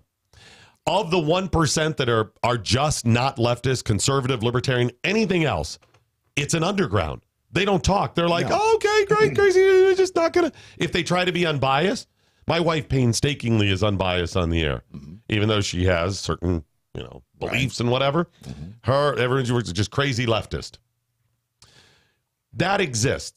What I'm disheartened about is the so-called conservative media. When you look at them, folks, the best you can say about most of them is talking points. They don't, many of them we have known who spew certain things, some very big names out there that spew things, it's lies. They do not practice what they preach. It is, and it's known in the circles. I could think of at least 3 of the most prolific people in the conservative media movement who absolutely do not practice what they preach. I mean, personalities, names that that actively do a 180. There's a guy who is a reprobate when it comes to sex. This person is so-called, supposedly, not you. Okay. It's a different. This person is married and, oh, no, we're just a wholesome, God-fearing, Christian-going family here. Let me look at whatever. And this person is, oh, my gosh, the stories. The best you have is talking points because you have those people out there that are lying to you every day. With the things they say, if you believe what they're preaching is how they live, they do not. It's a sham. It's a scam. It's a lie. They're preying on the audience. They're preying on any advertisers they have. They're preying on investors. They're preying on family and friends. And anybody who believes what they're saying is what they believe, it is a lie. It's praying with an E. Yes. Not, oh, they claim to do that. They're not really religious. Right. So there are multiple people like that. So the best you have in conservative media is talking points from people who don't even understand what they're saying. There are a few bright spots out there. Yeah, there honestly are. There are, I'd say, from everything I've ever seen, known, heard in the industry about Rush Limbaugh, the cat's solid, conservative. What you get from Rush, there's no surprises, and Rush is the grand poobah of conservative media. Although some people do call him out for the drug thing. I'll give you that, and I even understand that. Rush never said addicts, you couldn't get treatment or you couldn't follow whatever. I will give you a little bit. There was a bit of hypocrisy for that. Although the guy, how did he get there? He's not out there scoring stuff on the street because he just wanted to fix. He got there because he became addicted because of pain. Gotcha. All right. But I'll even hold him about that. But the cat's been pretty solid. My buddy Dan Bongino. Dan, everything I've seen, straight shooting guy. He gets out there. He does battle every day, and he lives it. Dan's a good guy. Great kisser. Yes, okay. He has, Dan has stood by me. He's tried to help me. Things where he put his career on the line. There are people out there. There's a handful of them. But most of those people, at any of these platforms you go to, have you really listened to them? Have you really read their stuff? Have you really watched them? Do you realize they say the same damn things over and over? Most of it, they don't even say it a different way. My buddy Matlock. Do you know that guy? Blue suit? Blue suit? Yeah, I've heard of him. Yesterday, he's reading down the content producers or providers from varying platforms. Other conservative media platforms out there. And he's like, they got this person and this chick and that dude, this person. And I'm listening and I went, I could not listen or read or watch any of them. Not, again, some of them may believe it, many do not.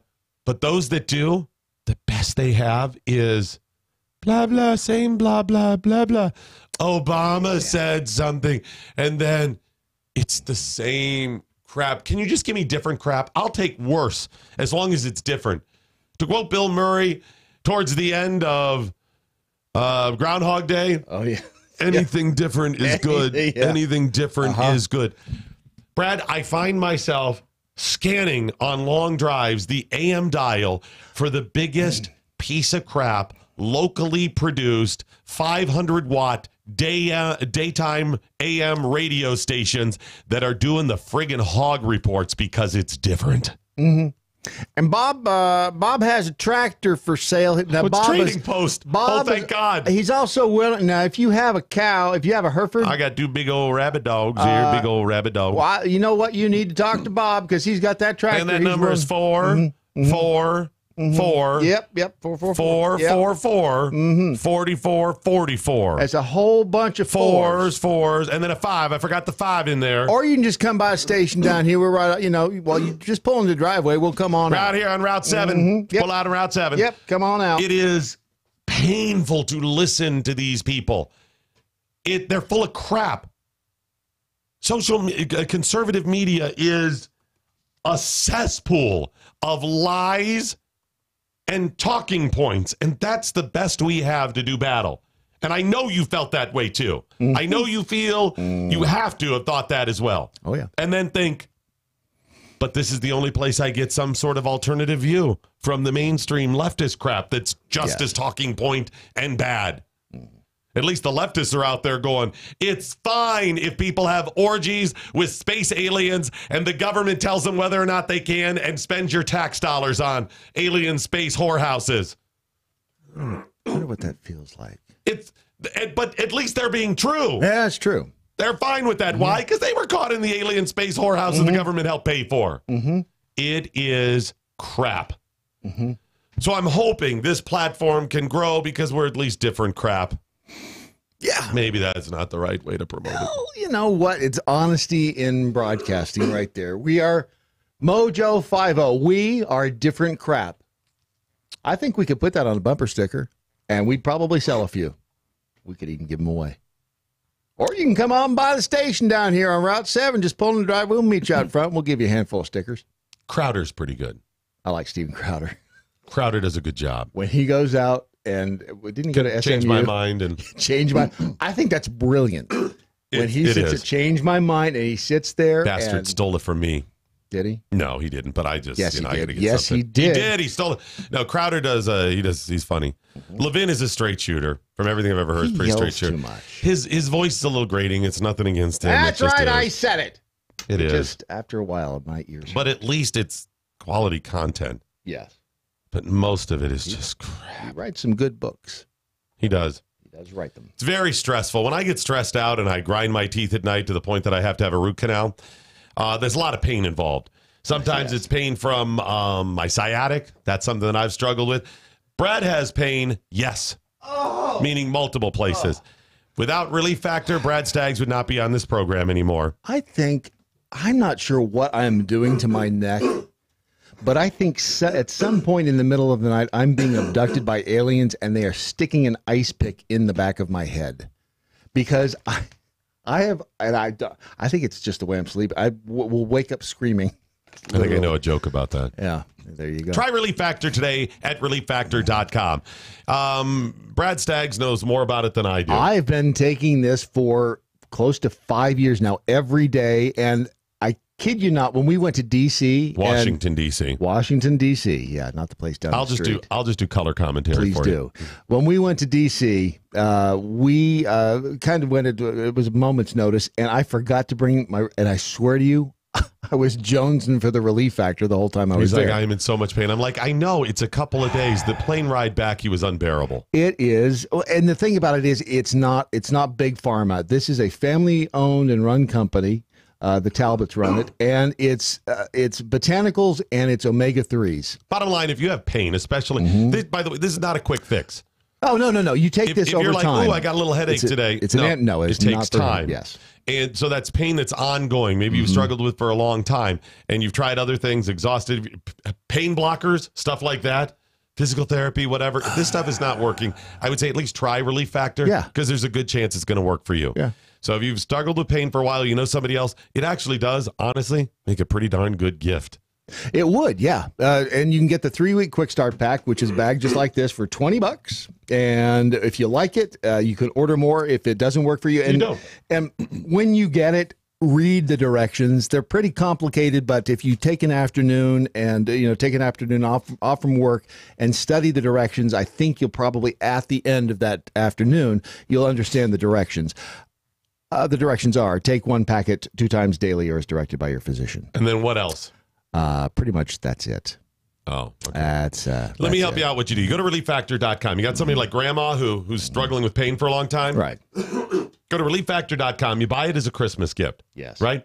And if it works for her and she's like, oh my gosh, Bradley, it worked for me. Thank you so much. Really weird because she's been dead for and like she didn't 20 sound years. anything like that. No, but it would be kind of Bradley, thank you so much. It worked great for me. Grandpa, is that you? And then when they come in and say, but I've run out, where can I get more? You say, Grandma, listen, I'll take care of it for you. It's just $62 a month. And, I'll take care of it. Just go ahead and give me the $62 and I'll bring you a pack over every month. And then she'll forget about it because she's dead. Well, I mean, but she's alive. Well, if she was alive, you take her $62 and you buy that month's packet for just it's $19.95 or whatever. And help Grandma out. The quick start pack is $20. So you go there and try it. If it works for you, order more. If it doesn't work for you, I suggest that you don't order anymore. All right, I've got an example of how bad wink, wink, conservative media is. How bad is it? Well, you know what? I'm just going to go to the audio right now. Here we are. Live today from Biloxi, Mississippi. Heat waves are getting stronger. Floods are growing larger. Wildfires are obliterating more of America's landscape. It's because of climate change that's largely man-made. Our burning of fossil fuels is damaging planet Earth, and the time to stop it is running out. By the end of the century, climate change could shrink the U.S. economy by hundreds of billions of dollars. Spending the pool. That is the warning in a new report released on Friday ahead of schedule by the Trump administration. The government report has found that climate change had... Notice how he said it. He all said it. He didn't start off by saying there's a new report and here's what it says. He read it all like that as fact because Shepard Smith also believes it. Doubled the destruction from wildfires in the American Southwest. It warns farmers you could see your crops devastated by droughts and heavy rain in the decades to come. According to this new government... Shep Smith believes this. This is Fox News. A lot of Americans are busy shopping, eating Thanksgiving leftovers, and spending time with the family. But it's extremely important.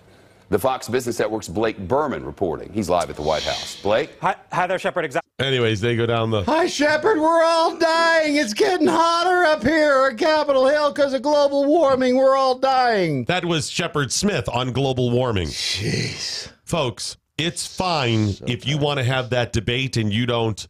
It's fine if you believe that that's what's happening. That's fine.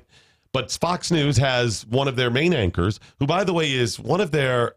He heads up their disaster or emergency relief coverage, and he's one of their editors. He's one of the bosses on deciding what content gets on the air. Okay. Shepard Smith is. This is not the first time Shepard has said some pretty progressive things. This is from Fox News.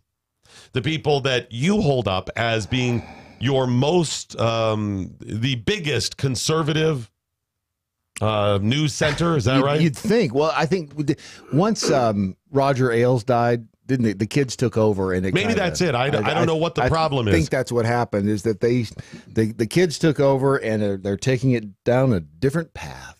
And I'm fine if there was a news outlet that is presenting all sides. I get it. Yes. Right? You say there's some people believe this, that, and the other.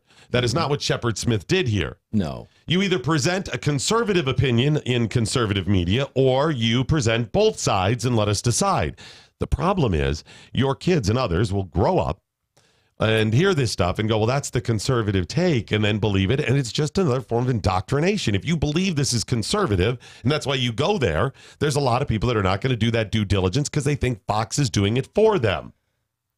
So you go, that's fine, Doc. It's just one opinion on Fox. There are still many other voices like Tucker Carlson, who was recently interviewed by Ben Shapiro. And you find yourself in a society where 23-year-olds with 4-year college degrees and like initiative who aren't smoking weed every day, if they can't make enough to buy a car, much less a home, much less get married, much less have children, then why should you be surprised when half of them say they prefer socialism? Well, you should not be surprised. I agree to an extent. I think that the question is when the pedal hits the metal. Like you talk in the book about technology and how it's shifting and taking away jobs from folks. Yes. And you make specific reference to truck driving and the fact that there are going to be these automated cars on the roads. So would you, Tucker Carlson, be in favor of restrictions on the ability of trucking companies to use this sort of technology specifically to, sort of artificially maintain the number of jobs that are available in the trucking industry? Are you joking? In a second. In a second. In other words, if I were president, when I say to DOT, to Department of Transportation, we're not letting driverless trucks on the road, period. Why? Really simple. Driving for a living is the single most common job for high school educated men in this country, in all 50 states. By the way, that's the same group whose wages have gone down by 11% over the past 30 years. The social cost of eliminating their jobs in a 10-year span, 5-year span, 30-year span is so high that it's not sustainable. So the greater good is protecting your citizens. This is Tucker Carlson on should the government, remember Ben Shapiro asked, would you as a president or the government stop technology, the use of technology, the free market and development of technology being implemented by the free market and private businesses? Would you regulate that out of existence because it may be bad for the economy? May, by the way. And he passionately, to the point of saying, are you serious? Are you out of your mind? Of course I would do this. It gets worse. Look, capitalism is the best economic system I can think of, I think that anyone's ever thought of. But that however, doesn't mean that it's a religion and everything about it is good. No, but there's no Nicene Creed of capitalism that I have to buy into. What I care about is living in a country where, decent people can live happy lives, actually. And so what? Capitalism is the best. Great. But it's really about happy people living, or decent people living happy lives. So if the government has to step in and infringe your rights or the capitalism, the free market, they'll do that. Do you realize what a fundamental breakdown in concept of the things that Tucker Carlson preaches every night? He doesn't get it. It's not about a Nicene Creed. It's not a religion. It is simply common sense that when you infringe, when you regulate, when you change the parameters of capitalism in the free market, it changes the free market into not being free. And then the second problem is the slippery slope. Number one, to change it, infringe it at all, stops. It hurts other people. Do you understand that? He may think that he's helping people out there. Well, we got to do this to help decent people live happy lives. But then what happens is you screw other people. You limit their ability to go and live happy lives. Because you know who else wants to live a happy life? The decent people who created the technology that the trucking companies will use. And the trucking companies. And what about the other people that work at the trucking companies that will save money? And what about the other companies that will then go and hire these truck drivers? Yes. This could be a problem, but you know what else? The buggy manufacturers had to worry about that too, and the buggy whip manufacturers and stagecoach drivers all had to worry about this. And then the slippery slope of, well, if we infringe that a little bit, Brad, why don't we do it for other stuff? I can't. By the way, Ron, there's your boy. Just so you know. Tucker Carlson, that was Tucker, and he's not done. Yeah. Oh, I would say immediately, no, are you joking? And I maybe would make up some pretext for public consumption, like, oh, they're dangerous. The technology's not quite finessed. No. But the truth would be, I don't want to put 10 million men out. Now, he also said he would lie to you. Tucker Carlson just said, stunning. Not only would he accept that and regulate it out and stop you, because government knows best. Government should... Folks, you either believe that government knows best or you do not, and I do not. I don't care if the whole damn thing breaks down. That is still the right thing to do. Are you willing to get on your knees and serve the devil for some temporary security or to not go through pain? Are you willing to live in servitude because life is so sweet? Is life so sweet to be purchased at the price of chains and slavery? Is life so dear? Is peace so sweet? It is.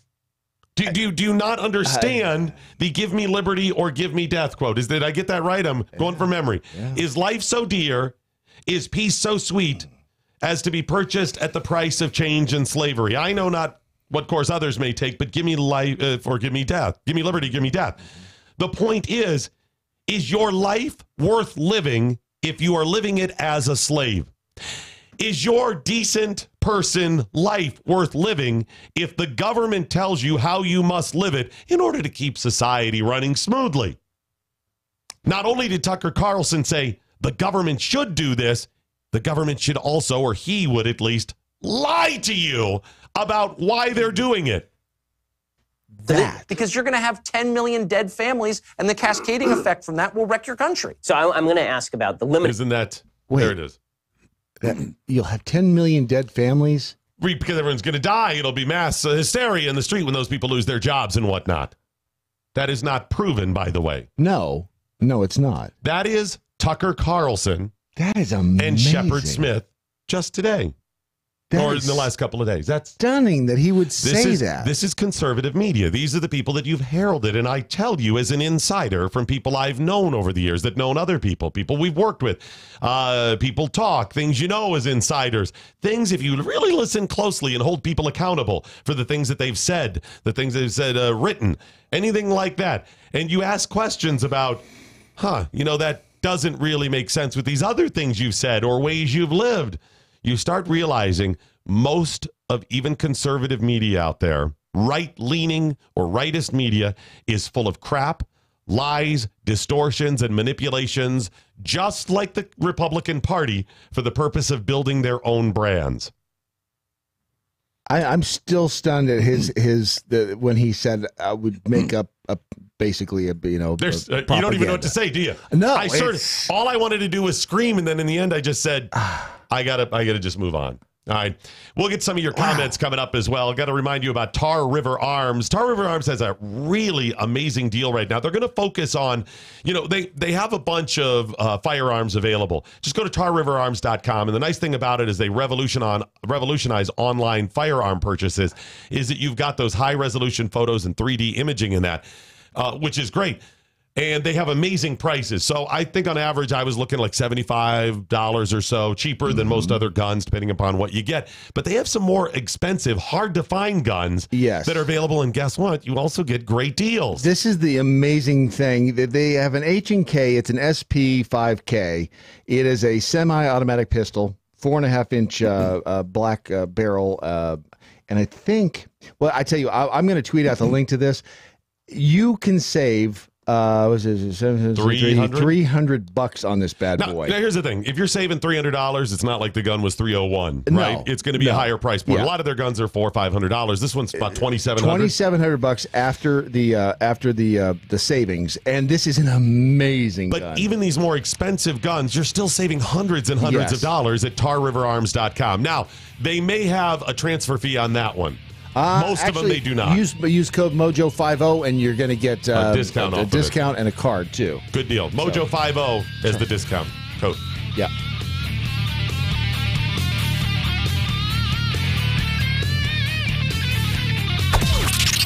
This is the seditious, rabble-rousing, liberty-loving, home of fun, entertaining, and compelling talk. MoJo 50. News this hour from townhall.com. I'm Rich Thompson.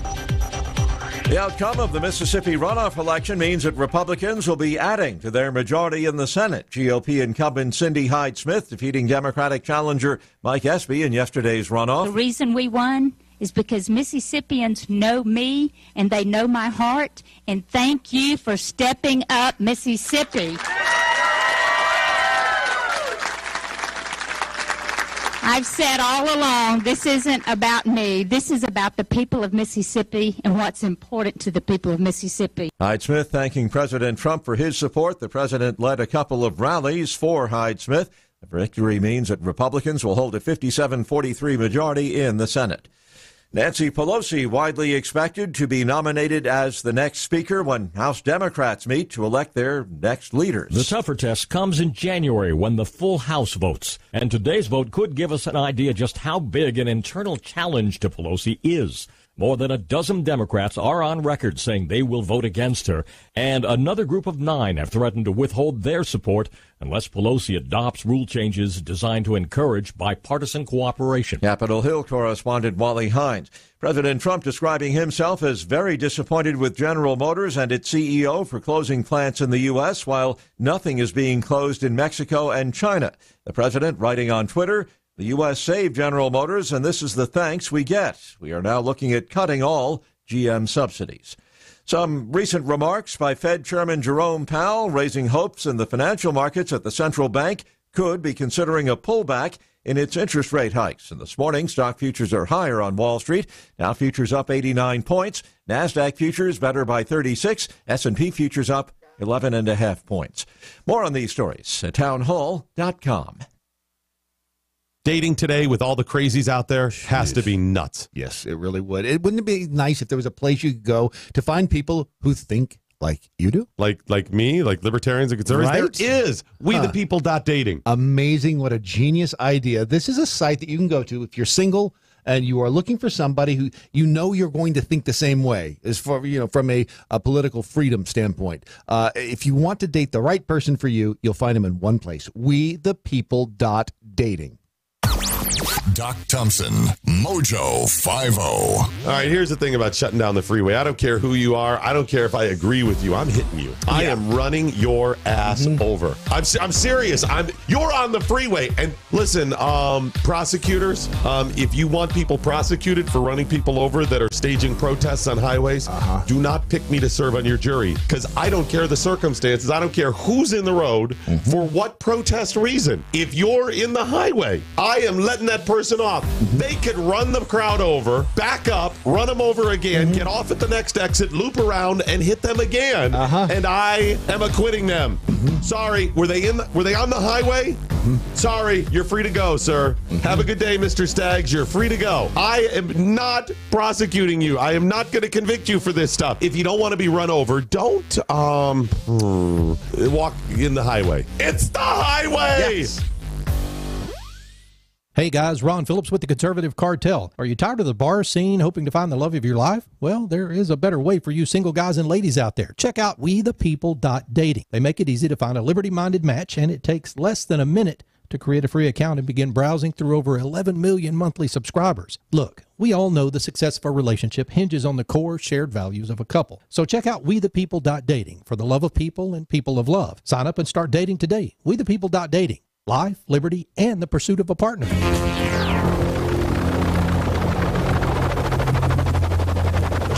mothership has landed. Oh, yeah. Yeah. I threw a grenade amongst the MoJo 50 staff with that Tucker Carlson clip. Everybody dumbfounded, stunned. I can't believe it. Was it edited somehow? What is happening?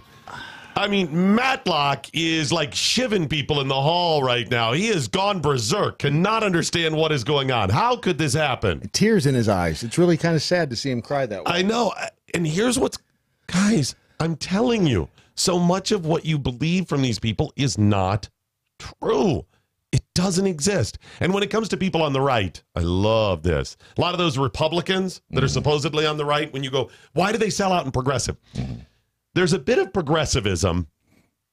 One of the key pieces of progressivism is that you believe you're smarter. There's an arrogance that comes with progressivism. Yes. Okay? And this is the, like, anger is the way to the dark side. Arrogance is the way to progressivism, something dark side. What happens? You become smarter, arrogant, and I know. They believe they're doing the right thing. And then somebody presents you, like Tucker Carlson, with some information. Okay, you believe in free markets capitalism. Do you know how many truckers are going to lose their job? And by the way, that is true, folks. Truckers, over the next 5 to 10 years, are going to start losing their jobs. And at some point, there's going to be a critical mass where most of them are done because of this technology.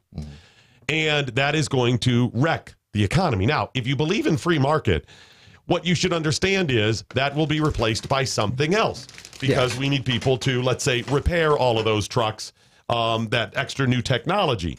You're going to have that. You're going to have other jobs will pop up. I am worried about what AI and automation is going to do.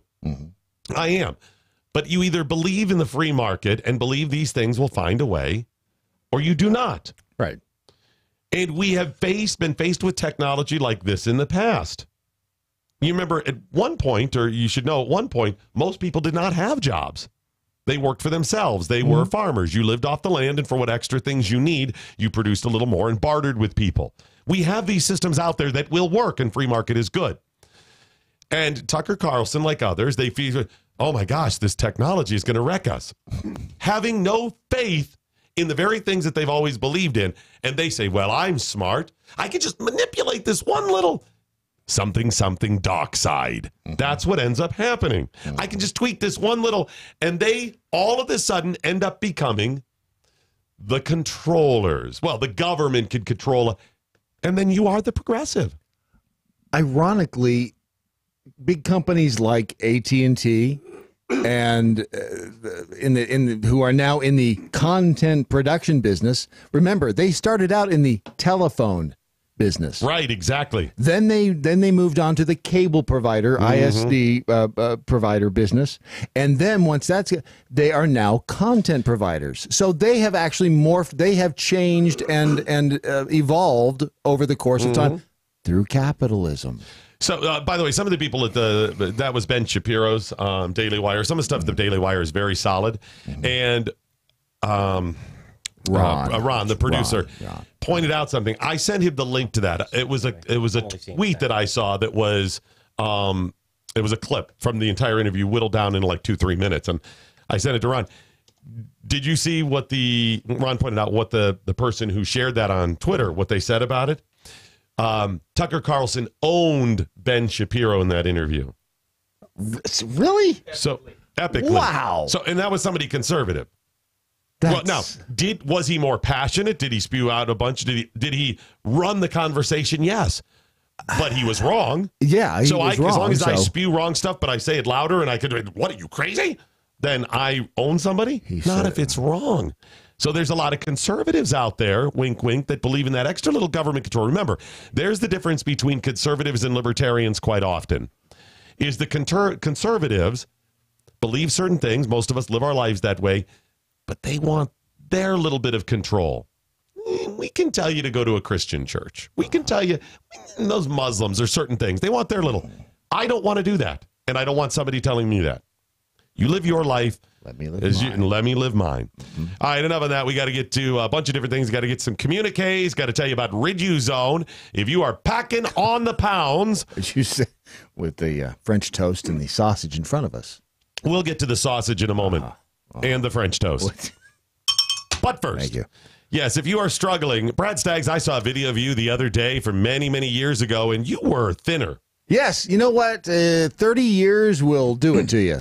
In that video, you were riding a horse, and I could clearly distinguish what was you and what was horse. Today, I'm not sure that would be the case. Nay, I say. Nay, I say. Now, the good news is you have trimmed down quite a bit over the past couple of months, and you've done that with the Riduzone. And it is the ketchup packet syndrome. Those 7 calories a day that over the course of a few years end up packing on the pounds. What if you use like 7 packages of ketchup? Then you packed on a few more pounds. Yeah. And the thing about it is you can diet, you can exercise. The thing with exercise these days is they've actually discovered now the more you exercise, it can actually slow your metabolism down. It can. Hey, it can play that right. Fun. There's got to be less intake of calories. That's got to be part of the equation. And you need a little helper. The problem is we want those calories because it's yummy. Yes. And quite often the bad stuff tastes better. So the way to do it is take Riduzone. It is basically an appetite suppressant. You're going to feel fuller, so it's going to suppress you wanting more. Right? You're like, I wouldn't even say it's a suppressant. It is. You feel fuller. Yes. Yeah. That's a better way to say it. Yeah. It tells your brain you get that full signal sooner than you would normally, and it's a naturally occurring molecule. Now, the nice thing is that you also burn some extra calories, so you burn the stuff that you have ingested even faster. Try it today. Get a jump on the holidays.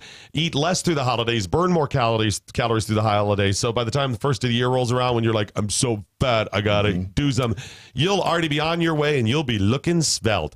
You'll be out there on the dating scene. I mean, the only thing that trumps Riduzone for weight loss is the divorce diet. Yeah, the divorce diet works. I mean, other than some horrible disease. The problem is it's so much more expensive. Much more expensive. It's a lot more expensive than Riduzone. You know how much the divorce diet costs? How much? Half. At least half of what you have. Everything you know why? Because it's worth it. But so is Riduzone. Riduzone is much cheaper. Just try it today at Riduzone.com. And now, the totally acceptable racist joke of the day. How do you know if a white guy robbed your house? I don't know. How do you know if a white guy robbed your house? Your computer is upgraded, the dog is gone, and he's still trying to back out of your driveway. This has been the totally acceptable racist joke of the day. Those white guys, Brad. You see, because he's a white guy, and they do that sort of thing. Good at math. Mm-hmm. Yep. You know, exactly. They consume dog quite often. Yep. Yes, they do. And bad drivers. You know. Yeah, they do have a little problem. Maybe just move on there now from the totally acceptable racist joke of the day. Chef Patrick Mosier popping in a day early for some extra little something today. Well, it's National French Toast Day. Oh, that deserves a pop in. We can't go without celebrating. I mean, and Brad is on Riduzone. We got to make use of that. So I feel a little uncomfortable celebrating the French so much, but they got this one right. French toast! Pan Purdue, man. And, this is a great way. If you have a little eggnog left over at the end of the season and you're not sure what to do with it, you're tired of drinking it straight, use that as the custard base. Just add a couple of eggs in there. Extra little. Thin it down with a little milk or almond milk, whatever your choice is, and that's the perfect Have you been to France? I have. Do they just call it toast? Pan Purdue. So just toast? Gesundheit. Yes. Just toast. Because here in Texas, I just order toast, and it's just regular toast. Well, no, they have Texas toast. They do, but I have to still order Texas toast. Yeah, you do. Shouldn't I just say toast here? And then I would say non-Texas toast or something? That seems like a bit of a fail. Well, yeah, kind of that actually makes sense. Now, do they call them just fries there? That's good. No, they don't even call them just fries. They call it a Royale with cheese. Oh, okay, very good. So, wow, this is beautiful. It really is. You want to know more about Chef Patrick Mosier? It's at Food Biz Pro, and he's heard weekday afternoons, 3 o'clock on Spoonie.com. And you know what, Chef Patrick? If you were a better kisser, I'd marry you. That's East Coast time, 3 o'clock Eastern. Thanks, appreciate that. And this is why it's a disadvantage to stand on this side of the glass. Oh, no. Yeah. Come get a little something. I made sure to promise Ron would get his next. Oh, there you go. And you'll get Thank some you, food. Chef Patrick. Who? Ron. Ron Phillips. He's the your son. Yeah, that makes our sense. son. Sorry. Ron. Sorry. Are we at the airport? Why'd you bring plastic silverware? You have a knife here, sir. I'm sorry. You got a plastic knife as well. And why do you call it plastic silverware? It's not silver. Right, exactly. All right. What do you call it? Plasticware. Well, good point. Good point. See, it's early. Time for me to go back to bed. Wow.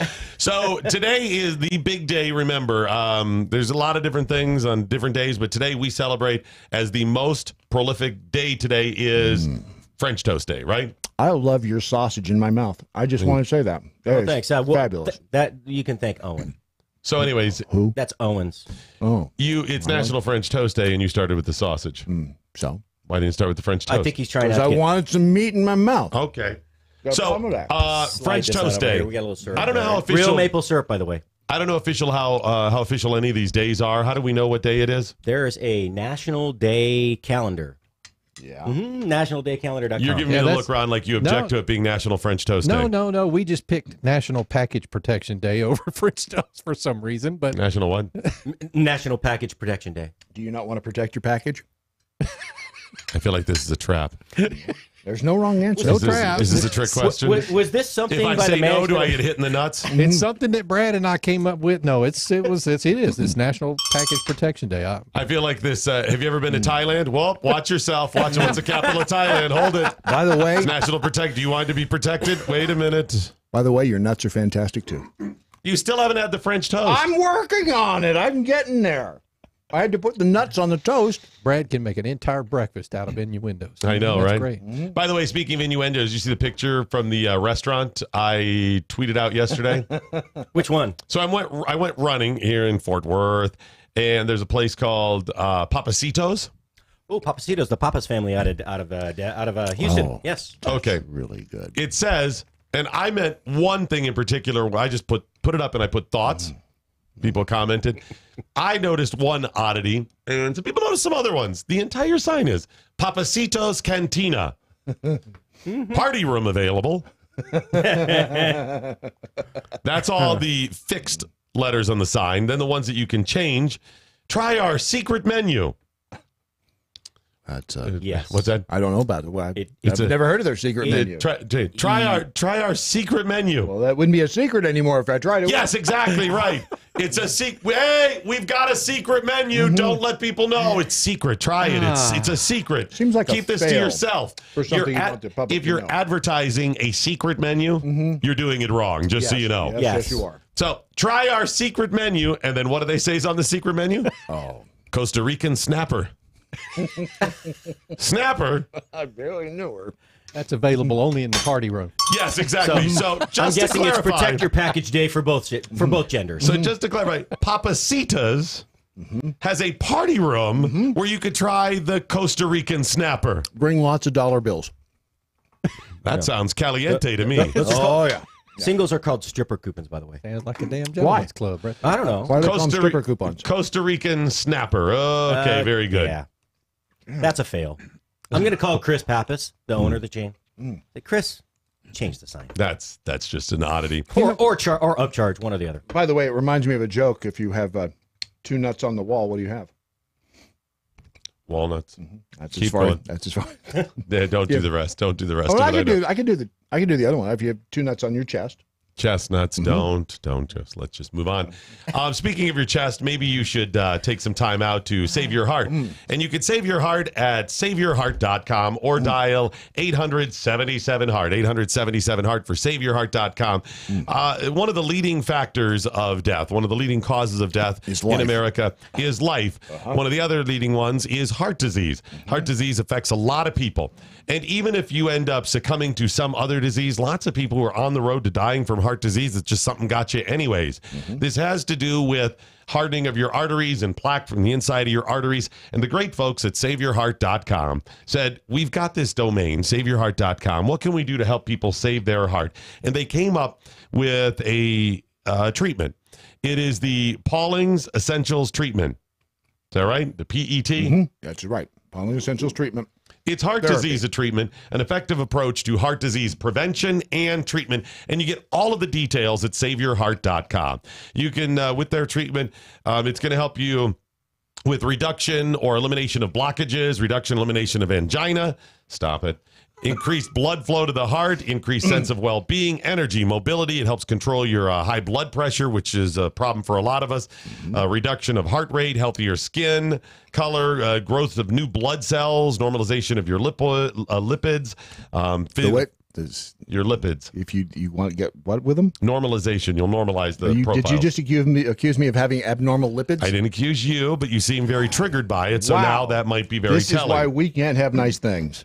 And why you have no friends. I would say just go to saveyourheart.com and get on the road to heart health. The thing about heart disease is it's like high blood pressure. It's a silent killer. You don't know it until it's usually too late. So if you got to start the preventive maintenance, like on your car, like changing the oil in your car. You got to start that early on. So if you're in your 30s, boy's youth wasted on the young.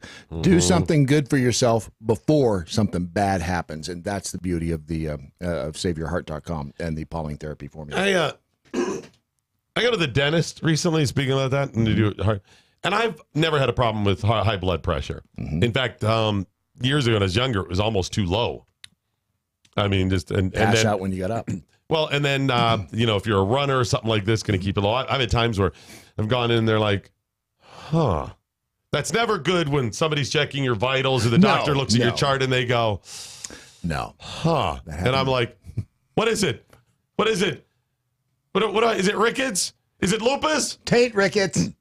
Right. And she's like, are you a runner? Yeah. Oh, okay, great. So I've never had a problem with HBP. I go in to get a root canal done recently, and I was particularly bothered by this procedure. Okay. I don't hate the dentist. I'm not worried about the pain or what they're going to. I really hate the uncomfortableness of being in there because the whole time I choke. It's just horrible. Yeah. And I was worried because it was infection. Am I sick and all this other stuff. So I'm a little unhappy. And plus, I didn't know how I was going to pay for it. Well, without a job in that. Well, there's that. So I sit down and I'm really stressed out. And she takes my blood pressure and she's like, it's a little high. And I know that my blood pressure is never high. And it dawned on me, it is a failure that they take your blood pressure when you go to the doctor even. Yes. Why? Because you're on edge because you're at the doctor. I tell them that every time. They say, your blood pressure. That's because I'm sitting in the dentist chair and I don't like being here. I would say a lot of people probably feel that way with the doctor in general, right? Yeah. The same way when I had my foot surgery before the surgery. You know your blood pressure. Yes, because you're about to cut into my feet. Yeah, see, I'm worried about the procedure. It's fight or flight. I don't like people coming at me with a knife.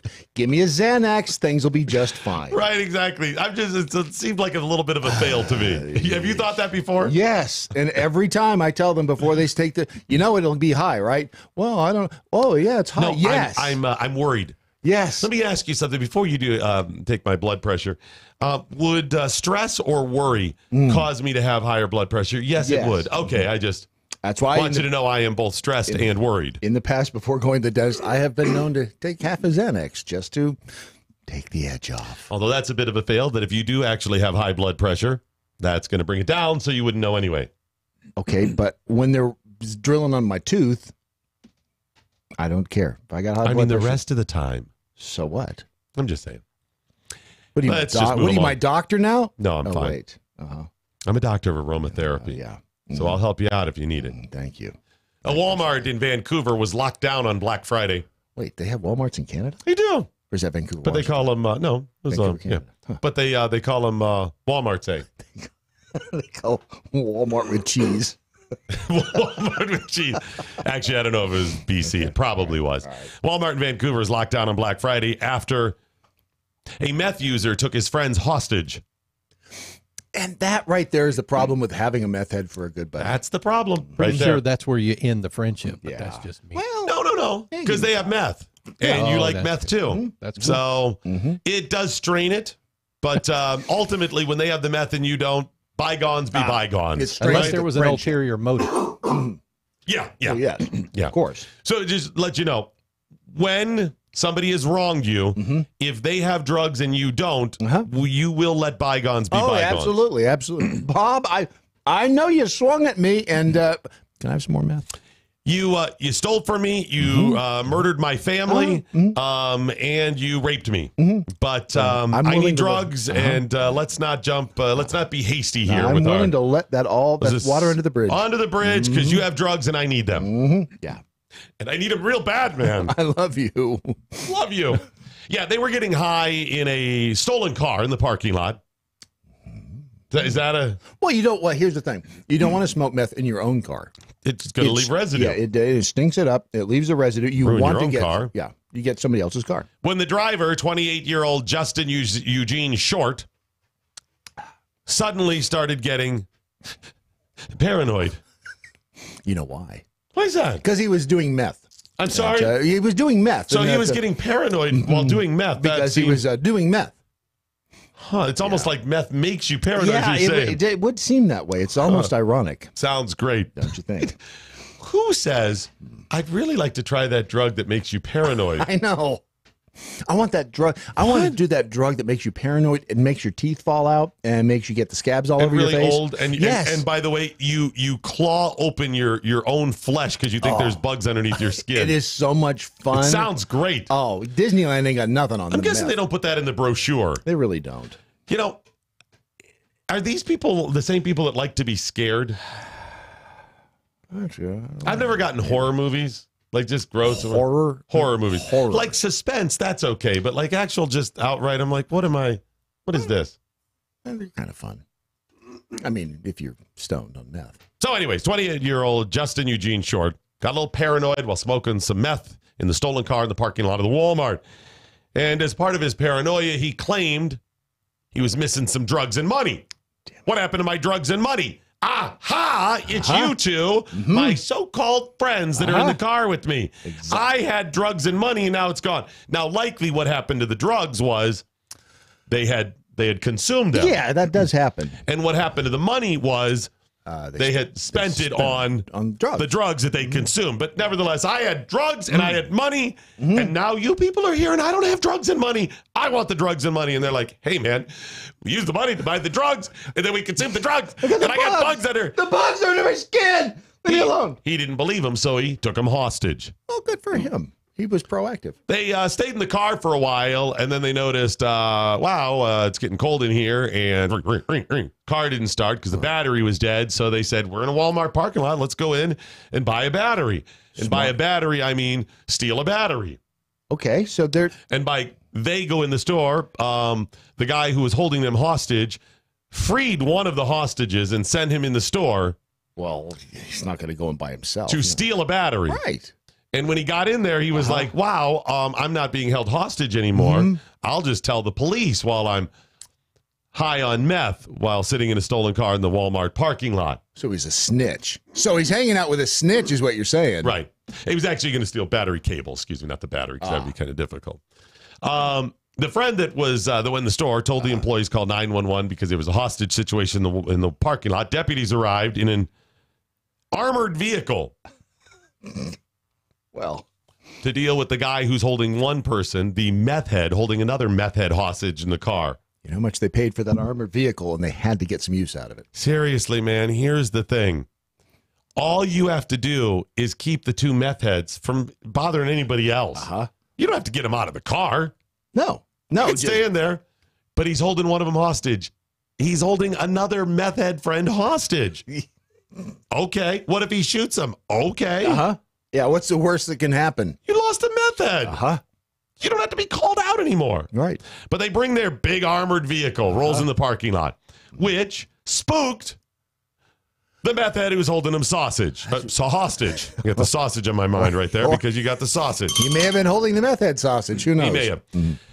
So they fled on foot. Okay. He and the hostage. Okay. And they fled into the Walmart. That seems like maybe a mistake. Yes, they locked down the Walmart then. Short eventually managed to run out of the store, scaled a freeway fence along the interstate, and eventually ended up hiding behind a parked RV. Okay, that makes sense too, because the RV's big. But they just followed him. Oh, well, yeah, and then just walked around the RV. Just said, "Yeah, you can't see me." I'm behind a you RV. can't see me. You can't see me. If I say it enough, maybe they'll believe it. Close my eyes. They arrested him. So yeah. Oh, well, you know what? You kind of almost feel bad for him. A little bit. I mean, he was just out there doing his thing in a car with another meth head. Right. So yeah. Well, there's that. So we had that going on Black Friday. A little different than our Black Friday where we gave away free commercials. Just a little bit different there. At least I know where my brother is now. That's good. High capacity, fully automatic, large caliber, Freedom. MoJo 50. Have you done it? You catch a glimpse of yourself in the mirror? I'm one of those people you don't want to see naked. Yeah, most of us. But I mean, you look and you're going, What the? I know. How did I get to whatever? Yeah. Oh, it's horrible. Hey there, it's Doc Thompson and Brad Staggs to tell you about a different way to shed those pounds. This is brand new tech. It's only been around for a couple of years or so. It was based on research from the University of California that said there's a molecule called OEA that's found naturally in your body. It produces it in the Mediterranean diet, that when taken in concentrated amounts, it will actually make you feel fuller and boost your metabolism. I've lost about 10 pounds so far. It's amazing. It Now, really is cool. A company said, we can take this to market and make this great product that'll help you. It's called RiduZone, RIDUZone.com, RIDUZone.com. It's Brad's worked. It's worked for Brad's, worked for me, countless other people. Go to RiduZone.com and try today. You're going to love it. RiduZone.com. Remember that, RIDUZone.com. We've arrived. What do you mean? We've hit the big time. What are you talking about? I didn't tell you. We're live on MoJo 50 now. Oh, that.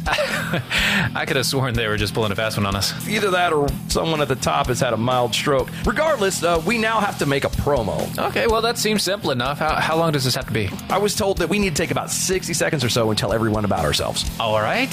I was born in a blizzard in the bleak hours of the morning in November. No, I don't think we need to go back quite that far. All right, then. I'm Steven. And I'm Dylan, and we're hosts of the Defenders of American Exceptionalism, or DOAE show for short. And we are live Wednesdays and Saturday nights at 9 p.m. Eastern on MoJo 50. We go through the politics of today and how it affects the culture and vice versa. And we try to bring it back to the Constitution and the principles above privilege. You know, I feel like there should be a shirt made with that on it. Yeah, we already have that. Oh, so don't forget to check us out. Defenders of American Exceptionalism live Wednesdays and Saturday nights, 9 p.m. Eastern on MoJo 50.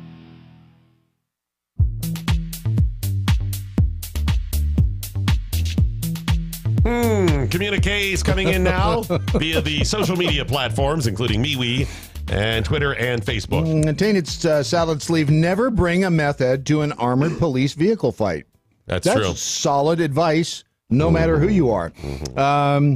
TJ Toppin says, come on, Doc, you have a guy who is as high as a kite.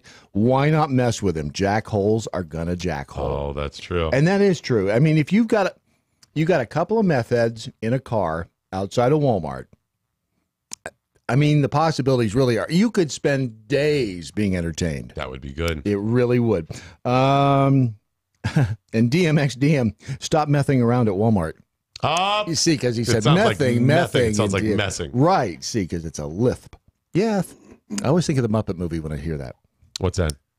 That's just a myth. And then Cloris Leachman pops out, yeah, because he says myth, and she thinks he says miss, but she speaks with a lisp, so she's coming out, yeah. But she's a man. Cloris Leachman is not a man. She's pretty manly. No. She's in the Muppet movie. She's a woman. I love how Brad got a little offended there. I like her. She's a fine actress. She's a national treasure is what she is. She's still alive. That's right. She was on Dancing with the Old Stars. Did have her in the chair out there?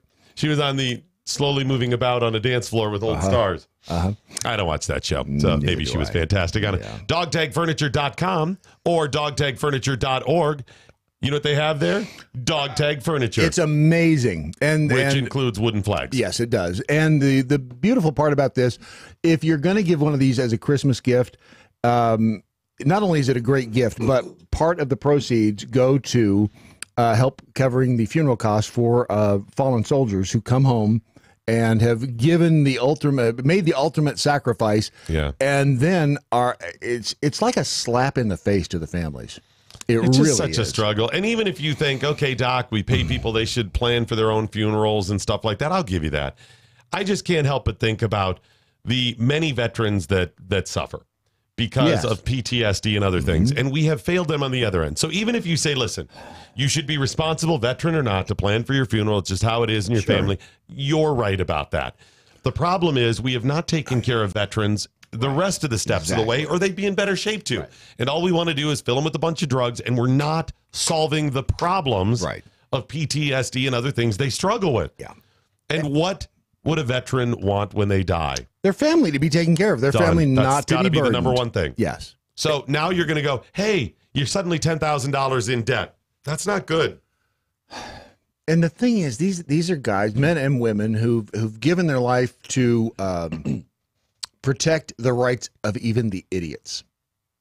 And That's the bitter pill. That's like we say here, we support you and defend your right to be wrong. Mm-hmm. That's how you know you're doing right. When you're saying, I'm even going to, rights matter so much and freedom matters. Same thing with these guys, right? They protect even the morons. Yeah. Yep. And this is a way that you can do something good, not only in terms of a gift for somebody, because they are really attractive. Troy does a fabulous job. He and his, I don't know how many people are doing this with him, but they do a fabulous job of making these flags. The flags are really nice. They're absolutely beautiful works of art. And the fact that you are helping with a veteran and their funeral expenses, I mean, that's icing on the cake as well. So if you go to dogtagfurniture.com or .org, either one takes you to the same place, you can do something good for people this holiday season, this Christmas time, this Hanukkah time. And do something good for the veterans at the same time. Yeah, do something for yourself. Give them his gifts. Pick up a couple of them. And again, you're going to get a gift, but you're also getting something that's more important, and that is the knowledge that you have helped veterans, and the veterans are getting something out of it as well. Yeah, absolutely. By the way, I did not have to finish the joke. Good. They finished it in the MeWe chat room. They figured it out? Yeah. Hazelnuts? Yes, they did. Okay. Let's see here. Speaking of veterans, I don't know if you know this or not, but veterans have been screwed over by the government for a long, long time. It's sad but true. The problem is the government, when we say that, is ultimately me and you. Now, the government doesn't always act as we would want or as we would direct or as the majority wants. None of these things. We are a representative republic. Our representatives don't always act as we want. And there is a fundamental breakdown. I would expect that this would be one of the easy things to get done. When you have so many people on the left, most of them saying, absolutely, we've got to take care of the troops. We've got to keep our promises. They're defending Americans. And we love and support the veterans. And so many people on the right that say the same thing, that wouldn't this be easy to say, we have the money. The Veterans Administration budget is around $200 billion a year. And whenever there's trouble, they say, let's give it some more money. We need to get it up to $210 billion. And nobody balks at that. Which is stunning. Which is stunning because guess what? There's a lot of waste and fraud in there. Yeah. Now, if it's $250 billion to solve the problem and get the veterans what they need, fine, let's go. We'll cut something else. And I got a couple of suggestions of where we could cut. But the money's there. We have not denied the Veterans Administration money. No. It's not that. It's not for a lack of funding or supposedly for a lack of caring, which means there is a breakdown somewhere else. What it means is we have set up a bad system that is based on a lack of accountability. Oh, absolutely. Absolutely. Are you going to pay every penny of your taxes if they don't check? If you knew there was nobody that was ever going to check, would you pay every bit of your taxes? Most people, a lot of people would say, of course I would pay most of it, not that little thing over here. A little couple bucks, I need a little something. What? Yeah, something. Do you always do the speed limit? There's got to be some sort of accountability here. We know that. That's how it works. You set a standard, laws, rules, regulations, and here's the accountability. If you set rules and regulations and what is expected, expectations in your job, and you don't do them, what happens? There is accountability. And ultimately, usually the utmost accountability, the punishment will be you get fired. That does not happen at the Veterans Administration. No, it really doesn't. They keep going and going and going, no matter what they've done. There are new problems at the Veterans Administration. One of them is the nursing homes, the Veterans Affairs nursing homes.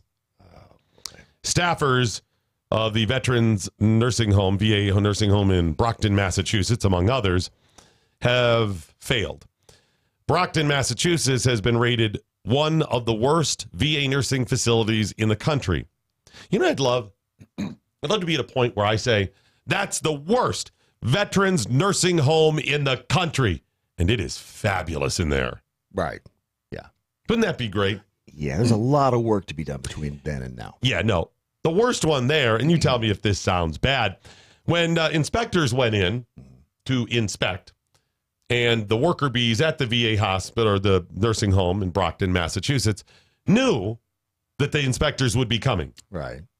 So what I'm about to share with you is the worker bees there knowing that they are about to be inspected.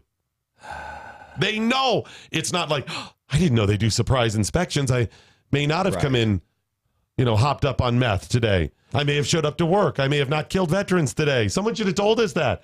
They knew that they were coming. Still, the investigators found one nurse asleep. They don't care. Another nurse asleep. That one asleep in a darkened room. The first one was wrapped in a blanket in a locked cafeteria. So they snuck down to the cafeteria to sleep during their shift. Now, here's the thing. It's one thing to sleep on your shift. Right. If you're not doing it up. If you have a job where you go, listen, I need 7,000 widgets made today. You ready, Mr. Staggs? I'm ready. 7,000. Yep, let's get to it. See, when you finish the 7,000 widgets, you don't have to stay. Right. You can take a nap and do whatever you want. I don't care. Honestly, as a producer, if your job is to produce 7,000 widgets, once they're done, okay, maybe you do a couple, but you're done. Yeah. You did those in 20 minutes. Maybe I set a new standard, whatever, but I don't care. You don't understand. Right. When you're a nurse's aides, you are there to provide an ongoing service. And the service is be at the beck and call of those veterans. Yes, I know you have specific jobs like take the meds around and take blood pressures and vitals or whatever, but damn it, the rest of the time you stand there and you wait for them to call you for any damn thing they need. Yeah. The sleeping staffers became the focal point of part of this new report. According to the investigators, there is some other problems, including a veteran who was, a couple of them were killed, some who were lying in their own filth for days, some of them who were writhing in pain for days. It's just nursing homes to start with they're rough. A horrific place. My sister was in one for years, and I remember as a kid going in there, and the smell, the nicest nursing home. Ugh. So I cannot imagine when you get the VA, the words Veterans Administration and nursing home put together is a nightmare. I can only imagine. Tuskegee, Alabama. A man, the husband of Leslie Rose, they were married 38 years. He was in the nursing home because he couldn't take care of himself. He walked out of one of their secure units at the VA nursing home in Tuskegee and was never found. He wandered out and was never found. Wow. How's that even possible? He was a Navy veteran. They eventually declared him dead, but they don't know what happened to him. How is that possible? I mean, even if he wandered off and died somewhere, which he may have, wouldn't you find the body? I mean, well, and you got to remember something. There are people in nursing homes with diseases like dementia or Alzheimer's. Right. So it's not just a matter of making sure that, they get the pain meds they need or something. You're also a babysitter. Yes. On one level. And you're taking care of mental illnesses as well. Sure. So if it's a secure unit, that is paramount. Them not wandering out or off, keeping them in a secure facility is the same as saying making sure this person gets their life-saving meds. Right. You got to have that. That's part of the deal. How do you wander out? Your job in the secure unit is to keep people secure. It's 101. It's like saying I work at McDonald's and I don't make cheeseburgers or fries. Yeah. That's disgusting. Amy Leslie reports her uncle, a Vietnam veteran by the name of Don Rutch, suffered from malnutrition and bed sores last year. He was malnourished. He depends on the nurses to feed him. And if you have bed sores, that means they're not moving you. Yes. So they were paying no attention to this man. Yeah. These are stories that are just coming out right now. And these are just the ones at the VA nursing homes. So other stories being reported right now that the VA has suffered such horrific failures in their technology, in their websites, in their things that process claims and stuff for veterans. Right. That the GI Bill benefits payments covering education and housing delayed or absolutely shut down just because of technology failures at the VA. Because of that, there were veterans who lost their school funding, so the school wouldn't allow them to attend anymore. Right. And number two, they lost their housing. You only pay so long, or not pay so long before they kick you out. Right. Some of them, it was 6-8 months where they couldn't even get answers. Listen, I filed. It's the GI Bill. Guys, this is one of the benefits we promised them. You signed that this is what they get. And these people are being killed. Again, still. It's there are no words. There are no words. It is so incredibly frustrating. How do you not care? Come on. For anybody in this situation, how do you not do your job? Do you take no pride in your job? You assholes? Seriously! You show up there to do a job. Have you no moral convictions that you're getting paid to do something? If you're not doing the job, then you're robbing people. Mm-hmm. If you're paid to do that job and you do not do that job, you are stealing that money. Mm-hmm. It's a contract, at least a verbal, an understood contract. And on top of that failure, you're killing people.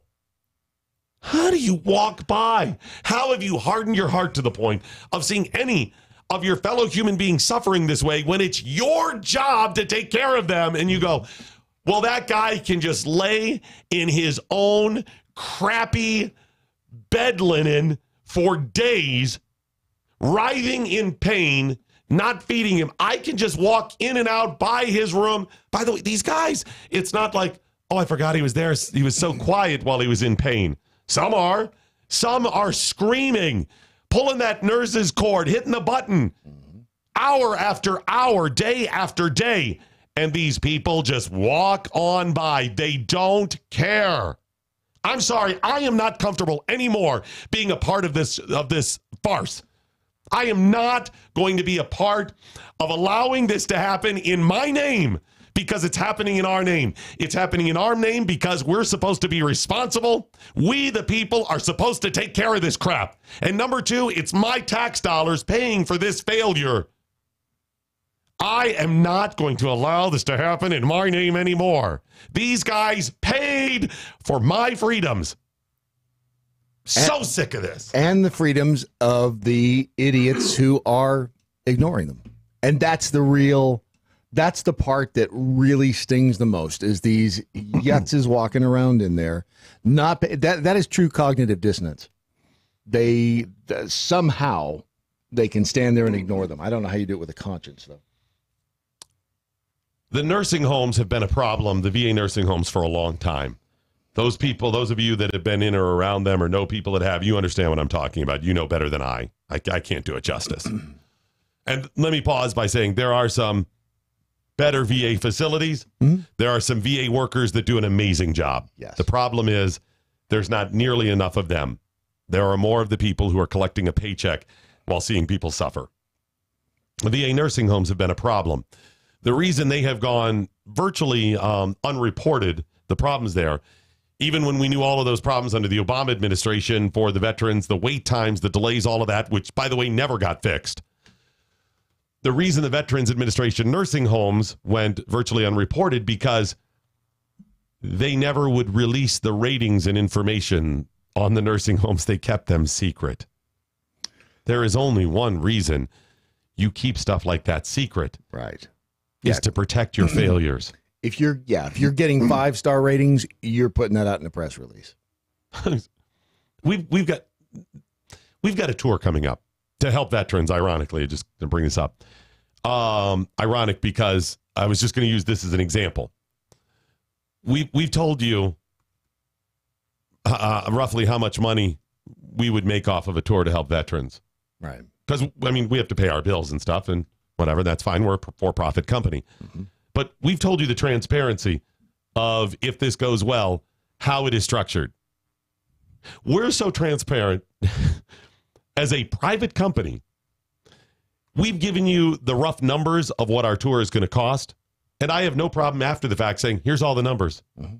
So, by the way, if we look back on it and say, hey, we raised $4 million for veterans and we made $26,000 off of it. Or we raised $26,000 for veterans and made $4 million off of it. Personally, I'm willing to share all those with you. So in the future, you can say, wow, those guys did some good. That was certainly worth it. And they were out there truly for the cause. Right. Yeah. Or, wow, those guys are just lining their own pockets like some other broadcasters and content providers and so-called conservative movements do. Right. We'll let you decide. We've told you that already. We told you want to be an advertiser. Listen, you want to be a title sponsor? It's going to cost you probably about $75,000. Mm-hmm.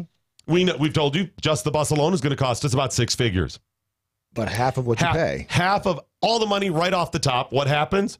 It goes to veterans charities. I talked to a woman who's going to sell for us yesterday, going to sell advertising for us, going to be a salesman. It's going to be freelance. And I've known her for years or whatever. And we were talking. I said, we'll work out the percentages of how it works, but you'll get a commission off of the stuff. That's how it works. And I told her about the tour, and she said, that's great. She goes, I'm assuming if I sell the tour, the commission, I said the commission is off of after we split with the veterans, right, just so you know. She goes, I'm fine with that. I just wanted to clarify. I said, yes. Just making sure. That's going to be off of that. Sorry. We've told you this. They can't even tell you, as the Veterans Administration, the government agency, what their ratings are and who they're helping or not. Yeah. Well, they could tell you. They won't. Excuse me. They won't tell you. You want more information on our tour and how we're really going to help veterans and expose the Veterans Administration more and more and hold them accountable? Well, all you have to do is go to MoJo50.com. There's a link up there to our tour. The website for the tour is MoJo5050tour.com. Because you see, we're visiting 50 states. In 50 days. We're going to broadcast in each state and then head to the next state. And we'll be taking bets on who shoots who in the head on the bus first. You guys know I'm a survivor. I'm just saying. I'm not saying I'll be the last one, but I'm not going to be the first one out unless y'all gang up on me, Agatha Christie murder on the Orient Express style. I'd like to propose. If there's a proposal on the table, Brad Staggs has a proposal. A murder. A murder. I'm bringing forks. Okay. That's all I can. I'm bringing forks and candlesticks. You want more information, go there. It's 50 states in 50 days. It's grueling. No one's ever done this. Just enough time after a broadcast to hop on the bus, head to the next state, and set up again. 50 straight days. And if you advertise, you get basically a full year of promotion. That big money we just mentioned also includes an advertising schedule of live commercials on here that we do pretty well for our advertisers. And there's also other levels of sponsorship as well. We could use just some people to advertise regularly, and then location sponsors. So if you're a business, I think the tentative tour stops in what area of the states are located at MoJo5050tour.com. Yeah. So you can go there and see. Those can be adjusted. But if you know somebody that wants to be a tour destination sponsor, it's about $3,000. May adjust a little bit, but it's pretty close to that. Be about $3,000. Half right off the top goes to veterans. So you get deduct anything that like that, even for the big title sponsor, from your taxes, and then you're really only paying the remainder. 50 straight days and 7 gay ones. That's right. MoJoWildRice.com. They're a sponsor. They know what we do for them. It's Nostalgia Wild Rice from the Northwoods of Minnesota. It's edible memories for the Northwoods of Minnesota, and they do a great job. Starts with that that only native grain rice, native grain in North America. It's the wild rice. It tastes sensational, so you're going to want to eat it for that reason, but it's also healthy. You could put some nuts right in there. You can take some walnuts, toss them right in there. Well, because you can eat it sweet or savory. It's so versatile. You can also make rice flour from it. So if you have celiac disease, you can't deal with the gluten. It's gluten-free naturally. It's naturally cholesterol-free. It's almost a complete protein with trace minerals and vitamins. It's awesome for you. Plus, they have the jellies and the jams and the syrups and the mixes and the soups. Matlock comes in. You know, he's getting up there in the teeth or whatever. And he goes, man, that soup, that clam chowder is awesome. Loves it. Clam chowder? Corn chowder. Oh, yeah. Corn chowder. Yeah.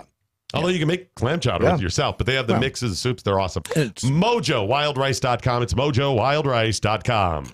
What do you mean it's last call? All righty, that is it, ladies and gentlemen. The end of your Daily Mojo. But before we go, as always, let's find out. We learned today. We learned if you cheat on an essay about honesty, you're doing it wrong. Yeah. We learned if you sue someone for getting caught cheating on an essay about honesty, you're doing it wrong. Yeah. We learned if you advertise your secret menu, you're doing it wrong. Yes, you are. We learned if Veterans Administration, you're doing it wrong. Period. Yeah, you don't have to say anything else. It's just, yeah. We learned being an advertiser on MoJo 50 is like an airline passenger waiting to see if the fat guy sit next to you. Please, don't put my commercial in yet. No, not after the You just talked about facial. tank crickets. No. Crap. Yeah. Fat guy. We learned Kate Beckinsale got a deal on penis facials. We're just not sure how much off. Did she leave a tip? We don't know how much they took off. I don't know if there was a tip involved or not. Probably. I think that's assumed. Crap, that's funny. Brad Staggs, what, if anything, did you learn today? I learned that Amanda Bynes should have read the job description for actress before becoming one. Yeah, see, it requires you to act. Yeah, and act like other people. Okay. And in some cases, act like the opposite sex or any of the other 181 genders. I also learned that that Lego head that I swallowed that I found in the dumpster should be available for sale this Friday, based on the transit time and exit strategy. I learned that it's come to pass that Brad has Legos to sell. Yes, it has. It will soon. I also learned that Tucker Carlson has gone full bat crap crazy. What did he drink? Whatever it wasn't good. People are not who they say they are, folks. I learned you cannot trust a meth head. Let me think. Wait a minute. Who'd have thunk? I know. Yeah, I don't think there's any way you trust them. You're right. And I finally learned that if someone offers you a hot tip on a new facial, just say no. Just say no. Bradley J. Staggs, what, if anything, did the listeners learn today? Well, a brief stopover in the MeWe chat room, and those that we can read. David Dudgeon, yeah, Brad's problem is an accumulation of ketchup packets over time. Yeah. Yeah, that and the meth heads. Mojo Mofo, I know a few Jill holes that I would let protect my package. And he's done because it is National Package Protection Day here, because you've got the packages for Christmas coming up. Frank Wilson learned, or maybe he didn't learn, we scatter whenever someone turns on the light in the Mojo chat room. See, they're like cockroaches, I think is what he's trying to get out there. They turn on the light, everyone hide. And John Klatt Sr. Said the safety meeting went well until I asked about the foreskin facial. Safety lady kind of laughed and asked what it was. Got to say, she took it well when she found out. Then I got to the Korean part, and yeah, she's Korean. Got to go talk to HR later. Good luck with that. Oh, yeah, I understand. Korean? Yeah. How dare you? Surprise. You're talking about Korean penises? Everything changes. Yeah, no kidding. What are you, yellow? Penis, anyone? See, it was the Paul Lind callback, and it was penis, but it's like tennis. The whole thing has come full circle. Come full circle. It's come because it's Paul Lind. You know he was gay. I don't know if anyone knows that. I've heard that Paul rumor. Lind, I've heard that. I thought he was just flamboyant. Fancy. Yeah. Lester Alley over in the... Lester? I barely knew her. Over on Facebook, I run a doctor's office. I would prefer to trade for services than deal with the insurance companies. Thank you, right? Mm-hmm. By the way, people are moving. It's going to be fascinating to see what happens. You're going to see more. We're going to go back to more trade. People are going to go, I need that. I need that lobotomy. I'll trade you a pig. Big time. That's already happening. Erica says, well, to be fair, Matlock is a little soft. He is. He really is. Especially his hands. Really soft hands for a guy that big. By the way, you can meet his wife at wethepeople.dating. We all did. 1024th Ohio Wackadope. I have no idea how you... Doodle? Bird? Could be. Over on Twitter. When taking hostages, it works better if you don't let them go. Yes, that's right. Yeah. Yes, very, very good. That's a pro-criminal tip for you there. When taking hostages, do not let them go. And that is pro-criminal tip number 4127. Tainted Salad Sleeve learned a meth head held his friends hostage in a Vancouver, BC Walmart. In other words, Walmart is Walmart, no matter where in the world you are. Yes, that's right. That's right. There was nothing to say. In fact, I don't even know why that was a news story. Exactly. Meth heads, lockdowns, police armored vehicles. Yeah, that's right. What we call a Tuesday at Walmart. Liberty Hoosier J learned Tucker has had his progressive injections rectally for the last few years from an anonymous editor. Tucker? I barely knew her. him with something. Hey, you know what? I feel a little bothered, by the way. Oh, no. Well, I have shirked my duties. Number one, I forgot to remind people that it's the final days. If you want to donate to our crowdsourcing campaign, just go to mojo50.com. Seriously, it's Friday's it. You got 48 hours or something. Yeah. So get those in. If you even $5-10 you want to donate, that's it. We won't ask you again for that. And also, I didn't get to those new numbers on procrastination.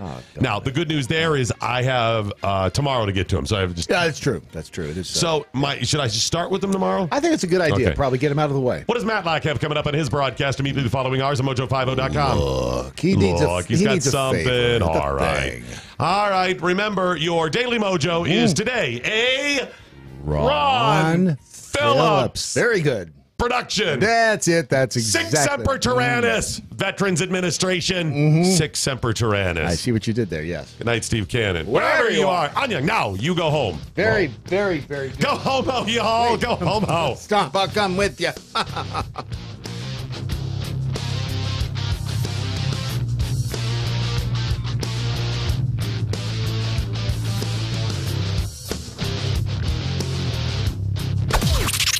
This is the seditious, rabble-rousing, liberty-loving, home of fun, entertaining, and compelling talk. MoJo 50.